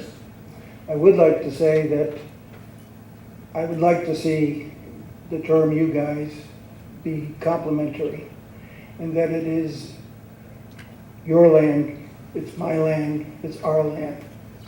For all the people here, going back to Prince Kohia when he invited 200,000 Japanese to improve the economy of the Hawaiian Islands for everyone that was living here.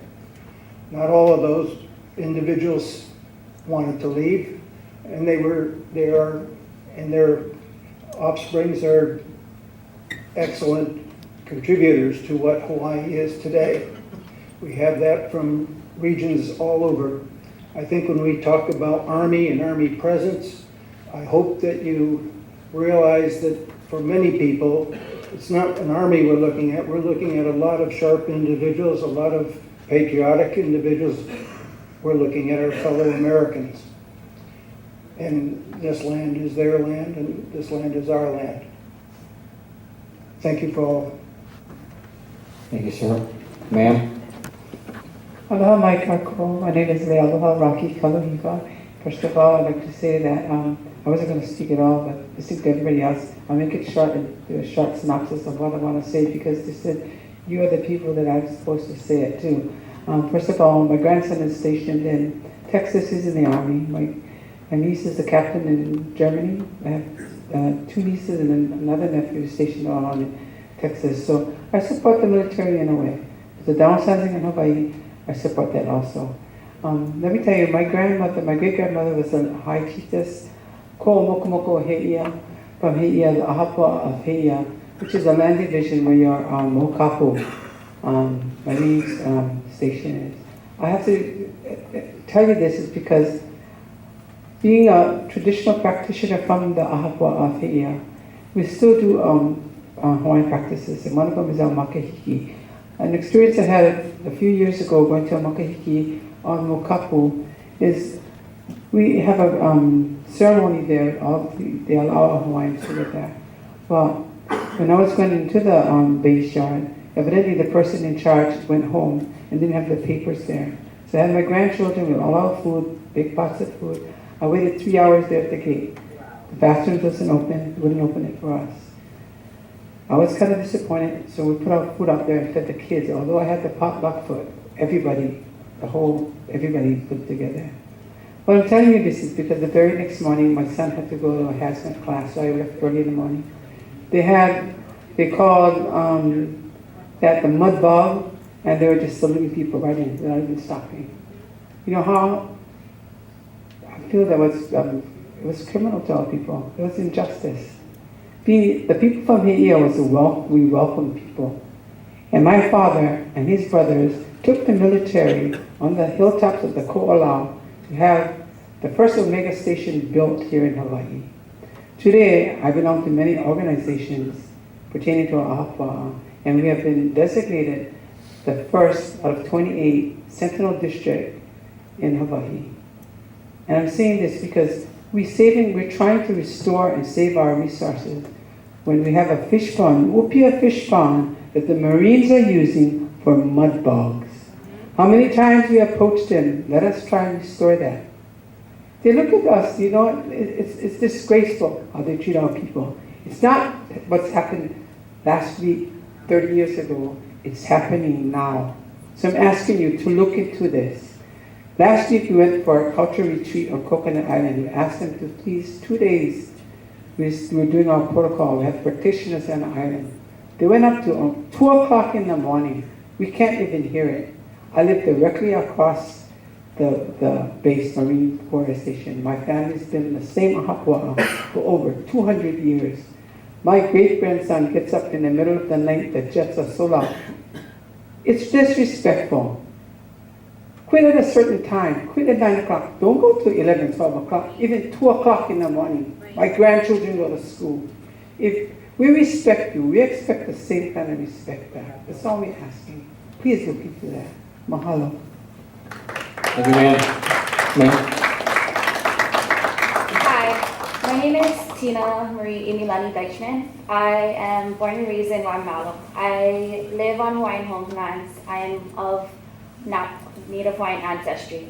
I've embraced my culture my whole life. I've danced hula, I've gone on many cultural retreats. But I also am here to say that I oppose the downsize with the Army. I strongly believe that we need to keep them here for multiple reasons, which have been discussed all night, and I don't want to extend this any longer because you guys have bared with us for hours and hours, and I really appreciate you spending your time to hear us out and give us a chance to speak up for ourselves. And yeah, that's it. I just wanted to say that. And thank you guys for being here, and I appreciate your service and giving us this time. Thank you. Thank you, ma'am. Ma'am? Hello, aloha. How are you guys doing? Okay. Okay. My name is Inez, and my father is a Green Beret, and I am not. I opted out of that, but I just wanted to tell you that if you open Koli Pass, that will be wonderful for me. I'm a single mom now out in Makaha. Makua is my playground. It's beautiful out there. You can camp out there and swim with dolphins. The military doesn't affect me, but I know it's there. The history hurts me, but it's nothing that you individuals did. The history here is pretty painful that only 4 generations ago the royal family was kicked out of the valley. And a lot of I'm sure that you know the history. Schofield Barracks, who knows what will be done with it? You heard what the mayor said about what the city and county did with Barbers Point. I grew up on Barbers Point. And I'm really glad that Clinton gave it back because now I can go there, right? As a civilian, I've been in Hawaii since I was a little girl. My dad came here from the Pentagon, so I get to go there, and I don't even want to be there because it's not even being used. You have to understand that the Hawaiian people in this last election purposely voted for the wrong candidates. That in the Hawaiian movement, I'm active in the Hawaiian movement. They purposely, if they had a good candidate, they voted for the wrong one in order to make a mockery of the democratic system, a big statement. So now we're all jammed up. Did you see our politicians? Do you take them seriously? You're going to go back and say, well, we're not going to give it to the mayor then. But it's not about him because he's out. Our governor, what he said tonight, everybody greeted him goodbye. He's going to be a one-hit wonder, one-term wonder. The Hawaiian people are active. The kingdom is alive. It still has a royal bloodline. The royal family is still alive. Okay, a lot of hundreds of descendants of cousins. And there's a legislature that had to go into hiding. There's like a small military type thing. Okay, and as far as allies go, well, Japan, I actually believe that Japan bombed Hawaii because they were good friends with the monarchy. Okay, they were present at baptism. If you go back and look at some of the pictures of the Queen of England with the royal family, you'll see that they are family, and it carried on. It's only been 4 generations. It carries on from leader to leader. You notice that only Pearl Harbor got bombed and not the rest of Hawaii. So you can talk politics and military, but I'm telling you that it would be best for you, I think, to start to downsize, take this with the president. Maybe the president knows something you don't know. We have to move towards decolonization, right? The Committee of 24, and I don't know if you're familiar with United Nations because that's not your job, but there's a Committee of 24 and their job is to work on colonization. It's actually illegal. United Nations made it illegal, and we're gonna keep pushing that. We're gonna keep pushing that. My dad doesn't believe in occupation so much, he left Hawaii. He's on the mainland now, but I'm still here. I fight with my family. We have Hawaiian in us. So we stay to fight, and we're gonna stay to fight and hope that the Hawaiian kingdom will be restored, and then we'll flourish underneath it. And I always love the Army. I'm actually trained to take care of the soldiers when they came back from war. So I meet a lot that have really bad PSTD. I try to take care of these guys. I wish you did more for your soldiers. But you heard all of your citizens here. I suggest you make a deportation plan. If America, as far as the Army goes, if America deoccupies, what are you gonna do with all your citizens? You can't leave them here, we'll kill them. There's a kapu system, there's a different legal system, okay? So I'm just saying, if you're gonna leave, take your citizens too, okay? And thank you. Thank you, ma'am. Ma'am? Hello, after that one. First of all, I want to thank you very much for staying here and listening to everyone. I know that some of you are on East Coast time and probably would like to go to bed. So I would recommend that you cut it off after the last person in line, if that would be okay with everybody, so we could all go home. But I appreciate that you stayed and listened to everyone. But I do want to correct a few things. I am Vicki Olson. I am an Army wife. I've heard a lot of things this evening about Army families. You could ask me anytime about Army families. I haven't heard a lot of correct things about Army families. I happen to work with an educational program that is a partnership between Queens DOE and Trickler Army Medical Center. And we work with civilian and military children in the Wahiawa area. And it's a beneficial program. It works with behavioral health issues. Believe me, children of civilian parents and of military parents all have the same issues. I do take exception to the one thing that was said tonight about military children. I will tell you that I personally found that insulting to claim that military children drag down schools. There are many green suitors in this room, and I think that we owe you an apology for that insult. The other thing is my husband took the first deployment post-Vietnam to Iraq and Afghanistan. 10,000 troops deployed from the Wahiawa area all at once. I'm well aware of the true economic impact that made on the Wahiawa-Mililani area, and I want to thank those people from those communities who supported our soldiers and our families during that time. We worked together as a true community in the spirit of what I know Aloha to be. I'm not a native Hawaiian, you know that, but I will tell you that the true spirit that I felt of Aloha was during that deployment. And I thank you, and I thank the citizens of those areas who helped us during that time. Now, I do want to tell you that if there is a downsizing, it's not going to be where all of a sudden housing prices go down and everybody can get a cheap house and a low rental. The BAH that soldiers get is dependent on the rental prices that citizens who own houses charge here. That's what happens. We get money, and we get money to pay the rents that are charged in this area. And if 49,000 people leave, 60% of whom rent off-post or buy off-post, all at once you're going to see the housing market too. Because what's going to happen is all of those leases can be broken. I know that you think that's a good thing, but many of you are owners of those homes. So you will be getting less rent for those homes. And civilian people will be, military people will be selling those homes, and that they will go on the market all at once. So the net result might not be what you wish for, but the other thing is, the Army has not, just to correct something, the Army has not decided to downsize in Hawaii. That's a misperception. The Army is conducting 30 listening sessions around the country to hear the concerns of people, and I feel that these gentlemen have listened to everyone tonight. And thanks again. I hope you get some sleep. Thank you, ma'am. I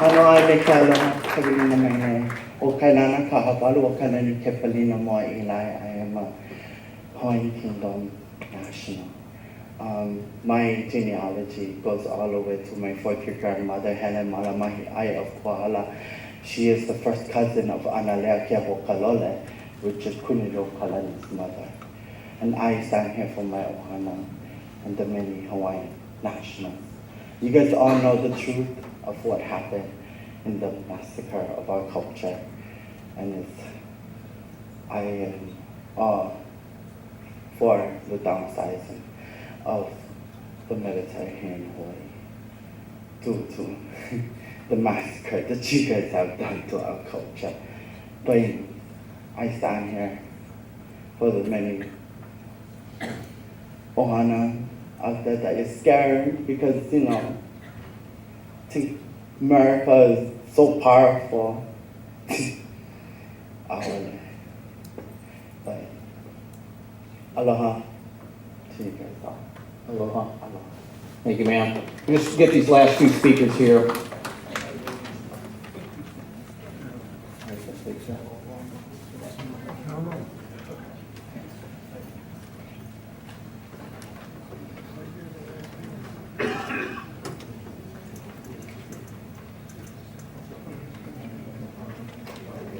So, mio ko kawelina I kaku, no yaku. Ele ku no o kani ele moi no o Camarillo. Ele lani no o ku, ele honua no o lono.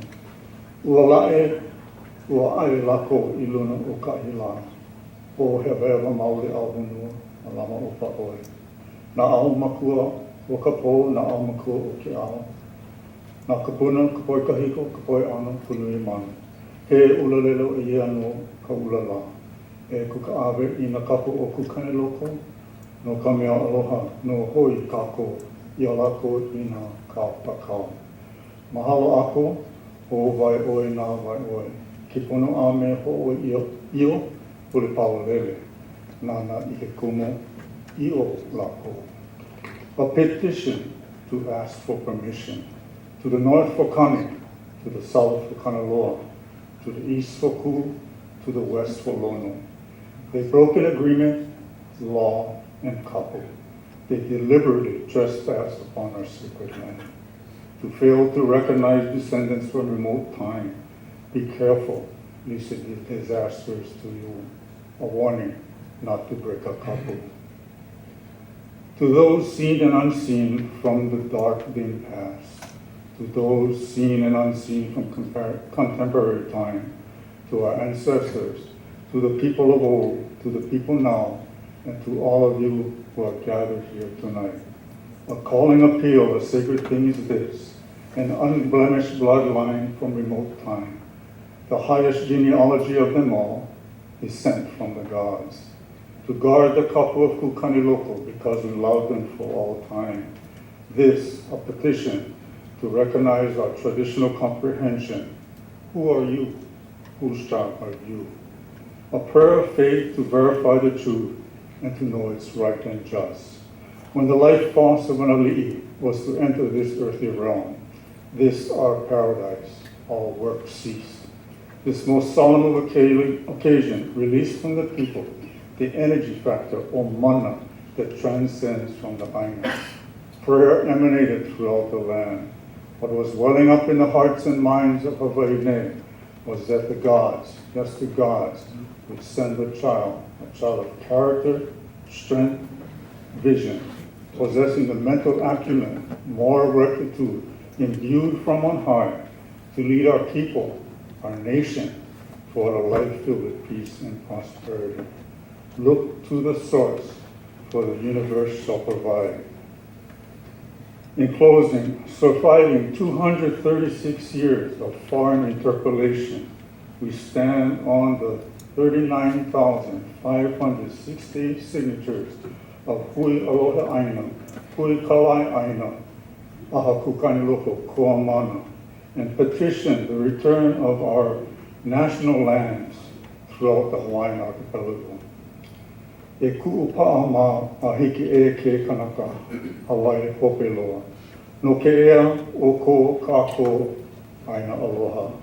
Always stand fast, down to the very last Hawaiian person, for the sovereignty of our beloved nation. Thomas Joseph Lenchenko, ke aupuni o Hawaii ne, ko Hawaii ne ai aina, ka huakai ola ko Laila wahe o lelo, aha pukaniloko ko amana. me ola kanaka maoli. Kingdom of Hawaii, the Hawaiian Islands, Hawaiian national and private citizen today, January 27, 2015.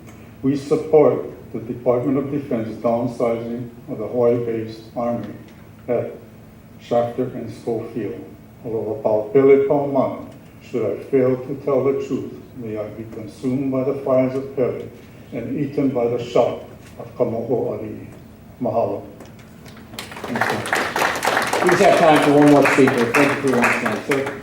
Mr. McLaren, thanks a lot for being here. My name is Darrell Wong. I'm here as a citizen of the state of Hawaii, but actually prior to being a citizen Darrell Wong, I was the adjutant general, and Joe Logan here took my place. So, he and I have been in the Guard for a very long time. The reason why I wanted to come up and say things is, I really want to cut through a lot of the chase is that I think the value of the Army being here in Hawaii is being able to train jointly with the Air Force, with the Marines, and even with the Navy. There is no place that an Army can be so close to other militaries, and more than just training together, we see each other at events all the time. I've been here, I've known General Olson, General Mixon, he's kind of showing my age, General Champeau, General Fuller, now we have Charlie Flynn. I've been good friends with General Wazinski, and now also good friends with General Brooks. But the reason that we're friends is not because we're in the military. The reason why is because in Hawaii, we see each other every day, and we can talk about how we can do training better and how we can resolve a lot of the issues that you might have heard here today.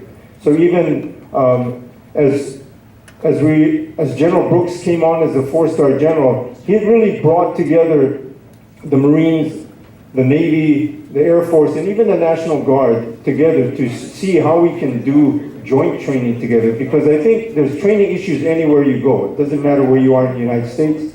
I was in the Air Force all my life. I was probably one of the older guys here that's in the Air Force.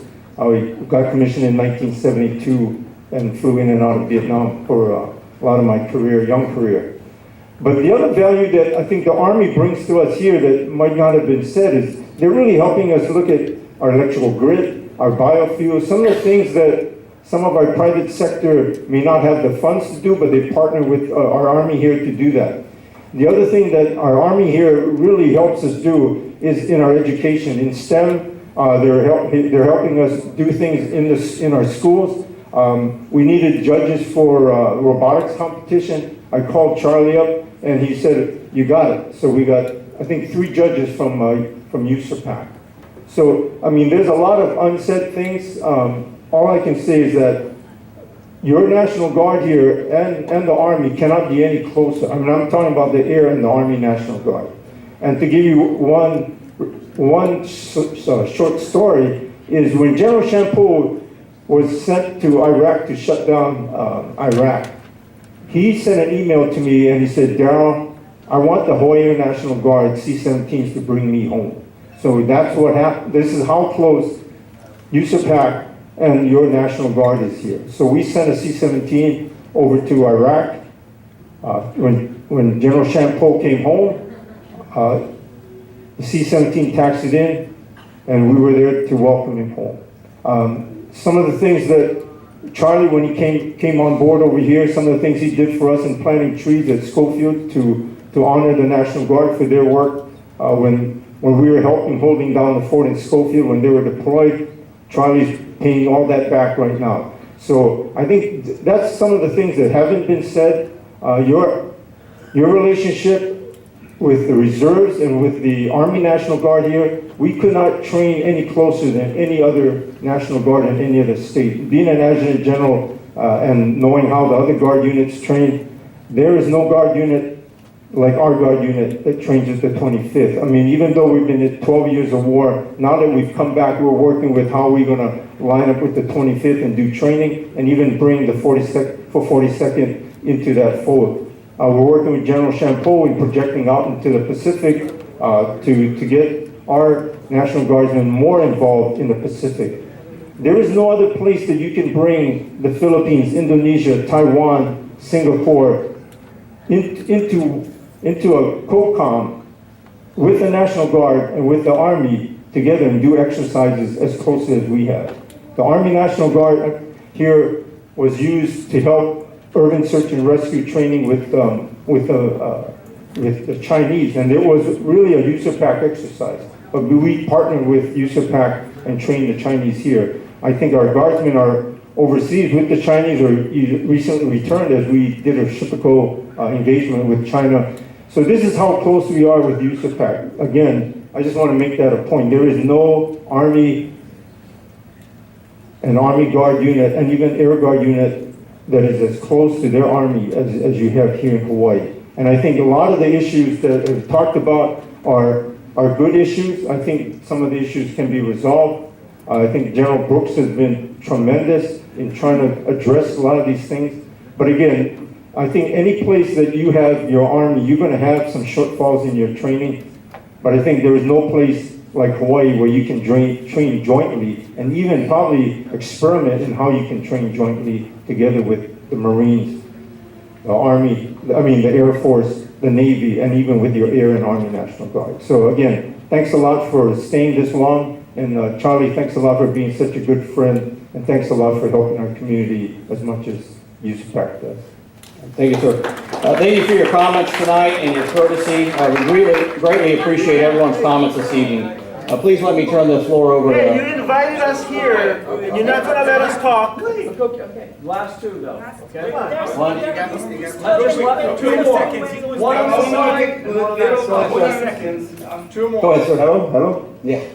Aloha. Thank you, by the way. Thank you. I got a lot to say, but I'm gonna try and condense it. 30 seconds, so that's not even that much. I stayed here for 5 hours waiting. Thank you for being here and listening to us. I appreciate all your time and energy, so it's awesome to hear everybody. But nobody wants to recognize the big white elephant in the room. There was a peaceful, neutral country that America pointed their guns at, and it was my queen. She was a beloved person. She was full of aloha. And she said, oh, wait, let's talk about it. She didn't even want us to even fight with you guys. She said, wait, let's talk about it. So to make the right that we know as Hawaiians is that you guys was the one that pointed a gun at a peaceful, neutral country. Can we make that right first and see where we can go?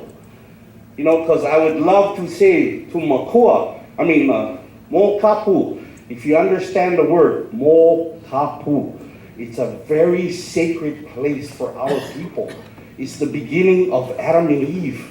They talk about it in the Kumulipo. So these are things that you guys are not aware of. You guys would pull out 1,500 sets of my kupuna iwi, just making a plane that flies every day in what MP said, for hours and hours, screaming. And it's like, what is the insanity of it all? Is that, can we not be peaceful, neutral countries that can talk to each other instead of killing each other? I even have a better idea. How about we put all the nation leaders in one room, give them all M16 machine guns, and let them shoot it out. And whoever comes out, we'll follow him, which is a crazy idea. But mahalo for just listening, and just to make it right, please do the right thing. It's go where you belong, where you feel safe, and I think we'll figure it out. Thank you. Thanks, sir. Sir. Okay, good evening. I want to thank you for staying, although you did invite us here. So I want to make it very clear. So it's improper for you to invite people to come and then turn them away. So as quickly as I can make this, give a disclaimer. I work for the state of Hawaii. I know General Wong, I know General Logan, but I'm not speaking as a state employee. I'm speaking as an individual. And I'm going to bring, as some of the other speakers did earlier, I'm going to bring somebody with me from the past. And it's important that I bring somebody with me from the past because what's not happening here is true dialogue. Okay?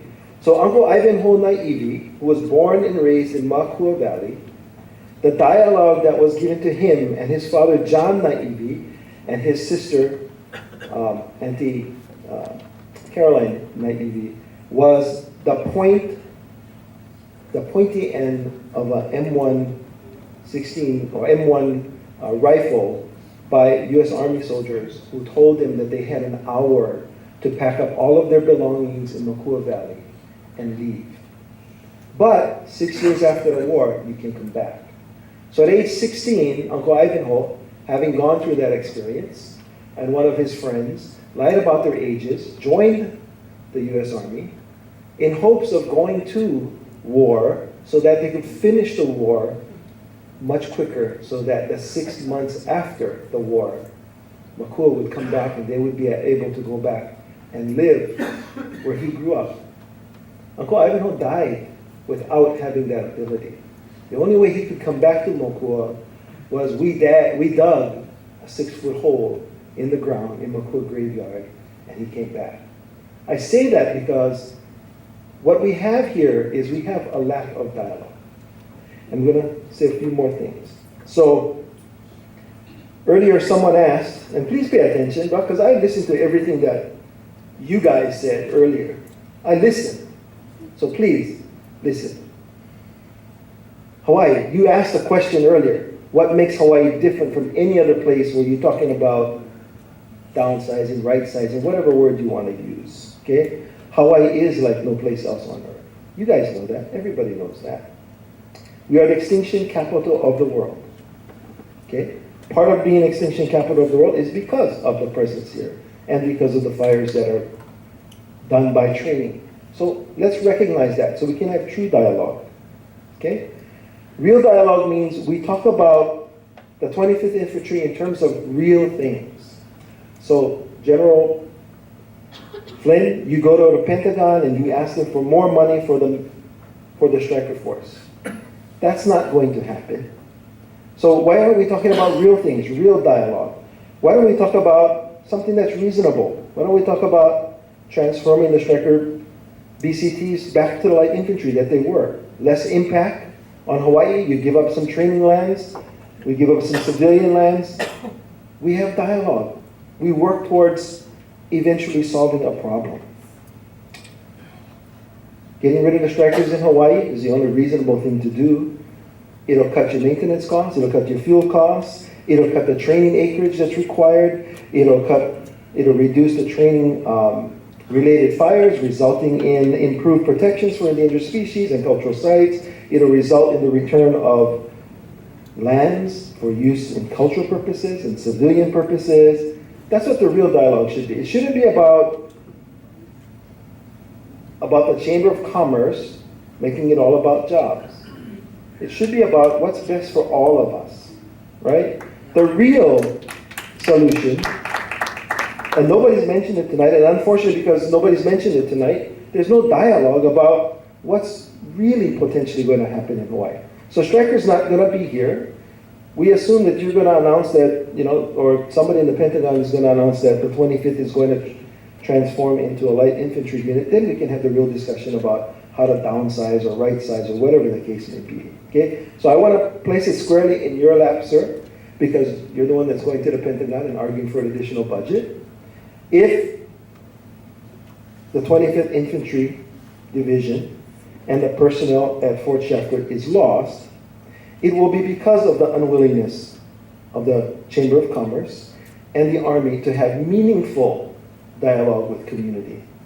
And its insistence on keeping striker units here and an unrealistic desire to return to training in Makua. And so I thank you for allowing me to say that. And I do hope you let a few other folks speak. But the key to resolving some of the issues that we face today is real dialogue. Not making up stories about how the sky is falling, how everybody in Waihoa is going to lose businesses. Let's be real. Let's talk about what's realistic, okay? So thank you very much, everyone. Aloha, thank you very much for your time and for letting us speak. I'm Kahu Ricky from the Moku of Kolapoko area on the other side of the island. I do work with RAB, Restoration Advisory Board, and we're still trying to clean up Waikani. We have 3 areas in Bellows we're still trying to clean. We have Manawili. It's right now it's a residential area, but they're finding the ordinances. The place is pretty much littered with ordinances. So I think what we really need to do is clean our land. I am a mahiai too. I also clean. I'm a farmer, so I grow kalo. I feed my own family. I do not go to your stores. Everything I pretty much do is self-sufficient. I think what we really need to look at is that that this land is still all in a rodeo title. It was never transferred to, everything is less than a rodeo. So nobody owns land, military, nobody owns land. It's all under a rodeo title. And also, when I work with the federal government, the state or OHA, anything that I do with them, on the very bottom is a clause, and it says, subject to the right of the native tenants. So you folks need to define that, because that's what we need to have the dialogues with those tenants. So like I said, we still have a lot to do, and I am for the downsizing, but I do love everybody, and thank you guys for your time and courtesy.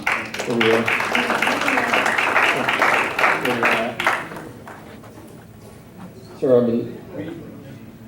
Listen, we'll keep going. go ahead, sir. Thank you very much. But I would ask this. Please. It does say 3 minutes up there. We've extended, everybody had free speech tonight, so. I appreciate that. Just keep it to a reasonable amount. Thank you. Sir. Well, welcome, Mr. McLaren, and our military leaders. Thank you very much. My name is Victor Flint. I'm here representing the Flint family. From the Leeward Coast, my only son is fixing the roads tonight, and my youngest son is pulling duty in the reserve. So I'm here representing. We support the Army staying in Hawaii. And as a retired battalion fire chief, I know as emergency responders that the Army is an integral part of our national defense. And I feel at this time, I know at this time, that if the Army was to leave, it would break that chain of support. Army, Navy, Air Force, Marines. We need the Army here as part of the total package. And I also know that the Army and the military in general are good stewards of the land and water, because there's a big difference of how things are done nowadays as compared to years ago. And I also see the military, specifically the Army, working hard to right the wrong, to clean up some of the messes, a lot of the messes from the past. So I appreciate that. And I also appreciate that you're coming here and listening to everybody. As diverse as we are, we're still all in the same canoe. So thank you very, very much for being here. Thank you. Thanks. Aloha again. Thank you very much. My father came in 1944. He was an immigrant to the United States, came to fight the war ended, married my mother. What I didn't hear mentioned tonight was, and you get drifts of this, that something is not right in Hawaii. Our prisons, the prison population for the Hawaiians is higher than normal, okay? What has brought about these conditions? I'm a writer. I study military things. I study especially World War II. And what I see here is that there is a pattern which assimilates very closely to what went on in Nazi Germany. I say this very seriously. I've sent petitions to the High Commissioner on Human Rights. For 50 years, I've been watching the prisons fill up. I've been arrested myself. We've just been swept from the land. Okay? And I'm a writer of songs. And in a song that I like to sing, and I also bring some people from the past, from the island of Kaho'olawe, from which this song was written. And it sings about, my question is, are you with us? Okay. Are you with us? What's going to happen to us? If you look at how we've been treated, criminalizing of the homeless, and look at the prisons. This song I sing for our first king here, Kamemel, and Keliiwaiho'ikeone, whose protesters in the State Department, who 3 months ago the Interior Secretary came, they wanted to know if they could cut a special deal. The people said no deals. We want our kingdom back. So I'd like to sing this song, posing in honor the Army. I've been in the military too, and this is what we go for.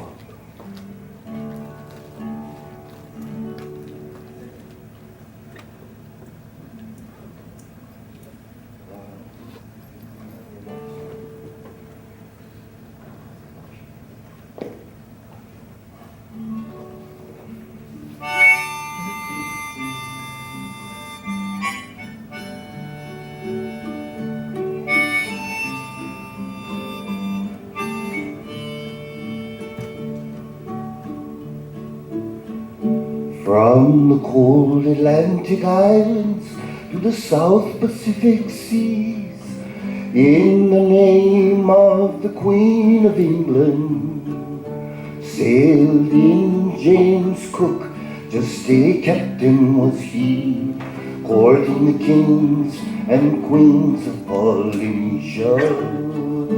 Fancy whining and dining, mosquitoes came flying, and a whole lot more jumped ashore. Like jets in the streams and flying machines on a kingdom that never really ended.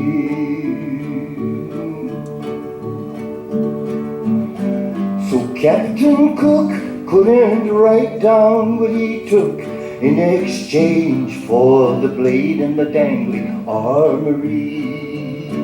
In the name of our Queen, I'll take my leave and implore you set the matter straight, and take this message from a fate that only waits. I'm heading back to the beach and grass shack by the sea, in the name of a king and a queen and standing army. Then at least 21 guns were firing, killing natives on the run, caught in the crossfiring culture. And when Cook lay dead, all the gods went back to bed, but they got up in 78 around October. And then United States troops aiding businessmen on the loose strong-armed our queen into a dungeon. But like a preacher from her tower, she told her people stronger and wrote a song for all the world to sing.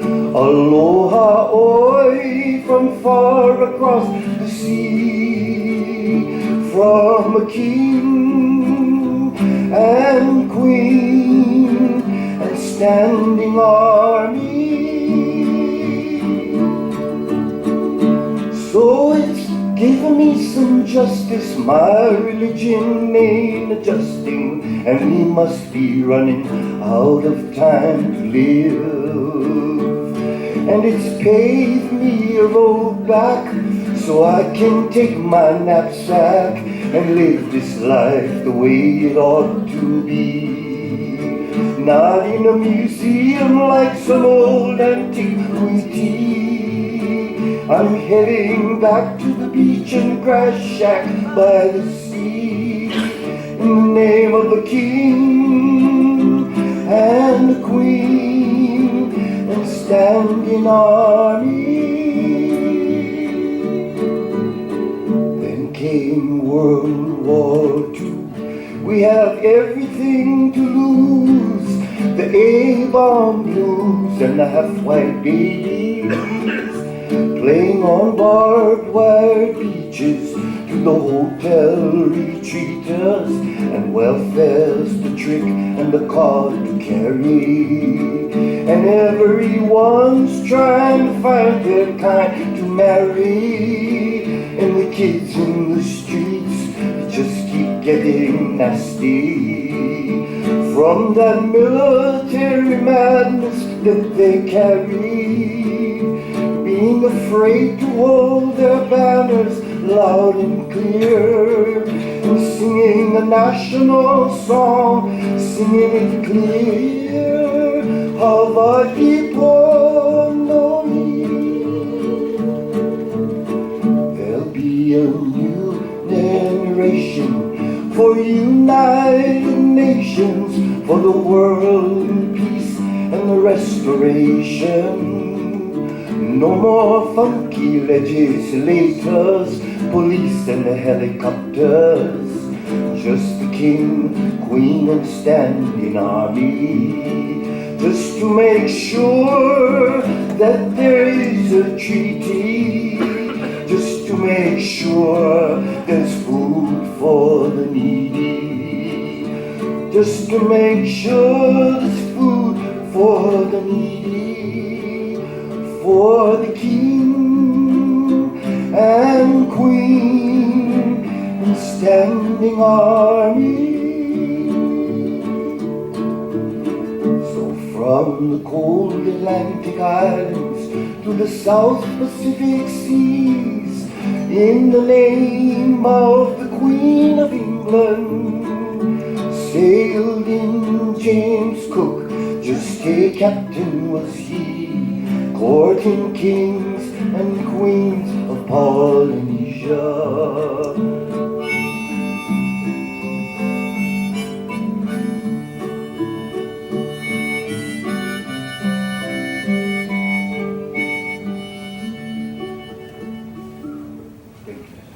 Hey, sir. Hello, my name is Laulani Kyo. I want to use my time to do one last closing song. No, with, ma'am, Martin. we are 2.5 hours over. Okay, this is my testimony.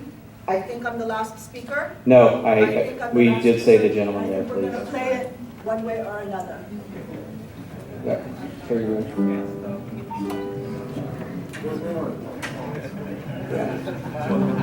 Sir, General Flynn, closer. Thank you very much. I appreciate everybody coming tonight. We can close up tonight if you like to stay and listen to the music. That's wonderful on the part. Thank you very much for coming tonight. Oh, by the way, tomorrow night, you're welcome to come to Keliiwaiho'ikeone High School. We'll stay as long as we need to. We're good 5.5 hours into tonight. We appreciate everything you had to say. Thank you very much.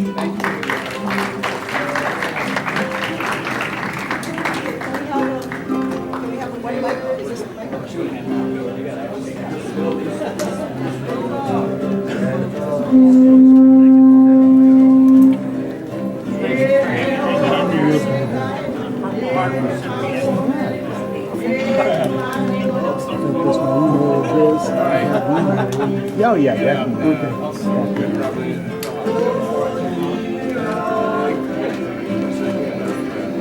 Hey, good job, Colonel.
Sir, I was sorry.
Oh,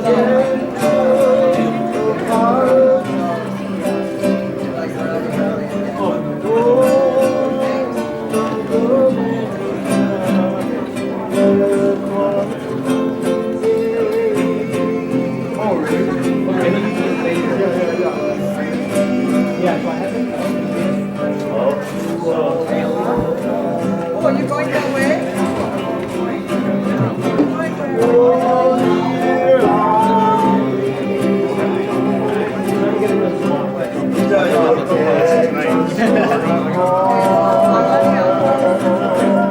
I have the beginnings. Yeah. And myself, and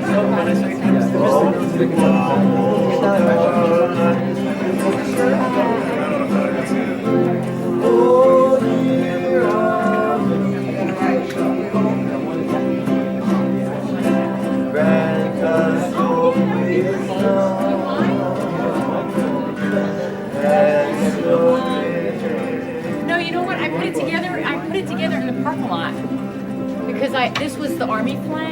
And their pole didn't work.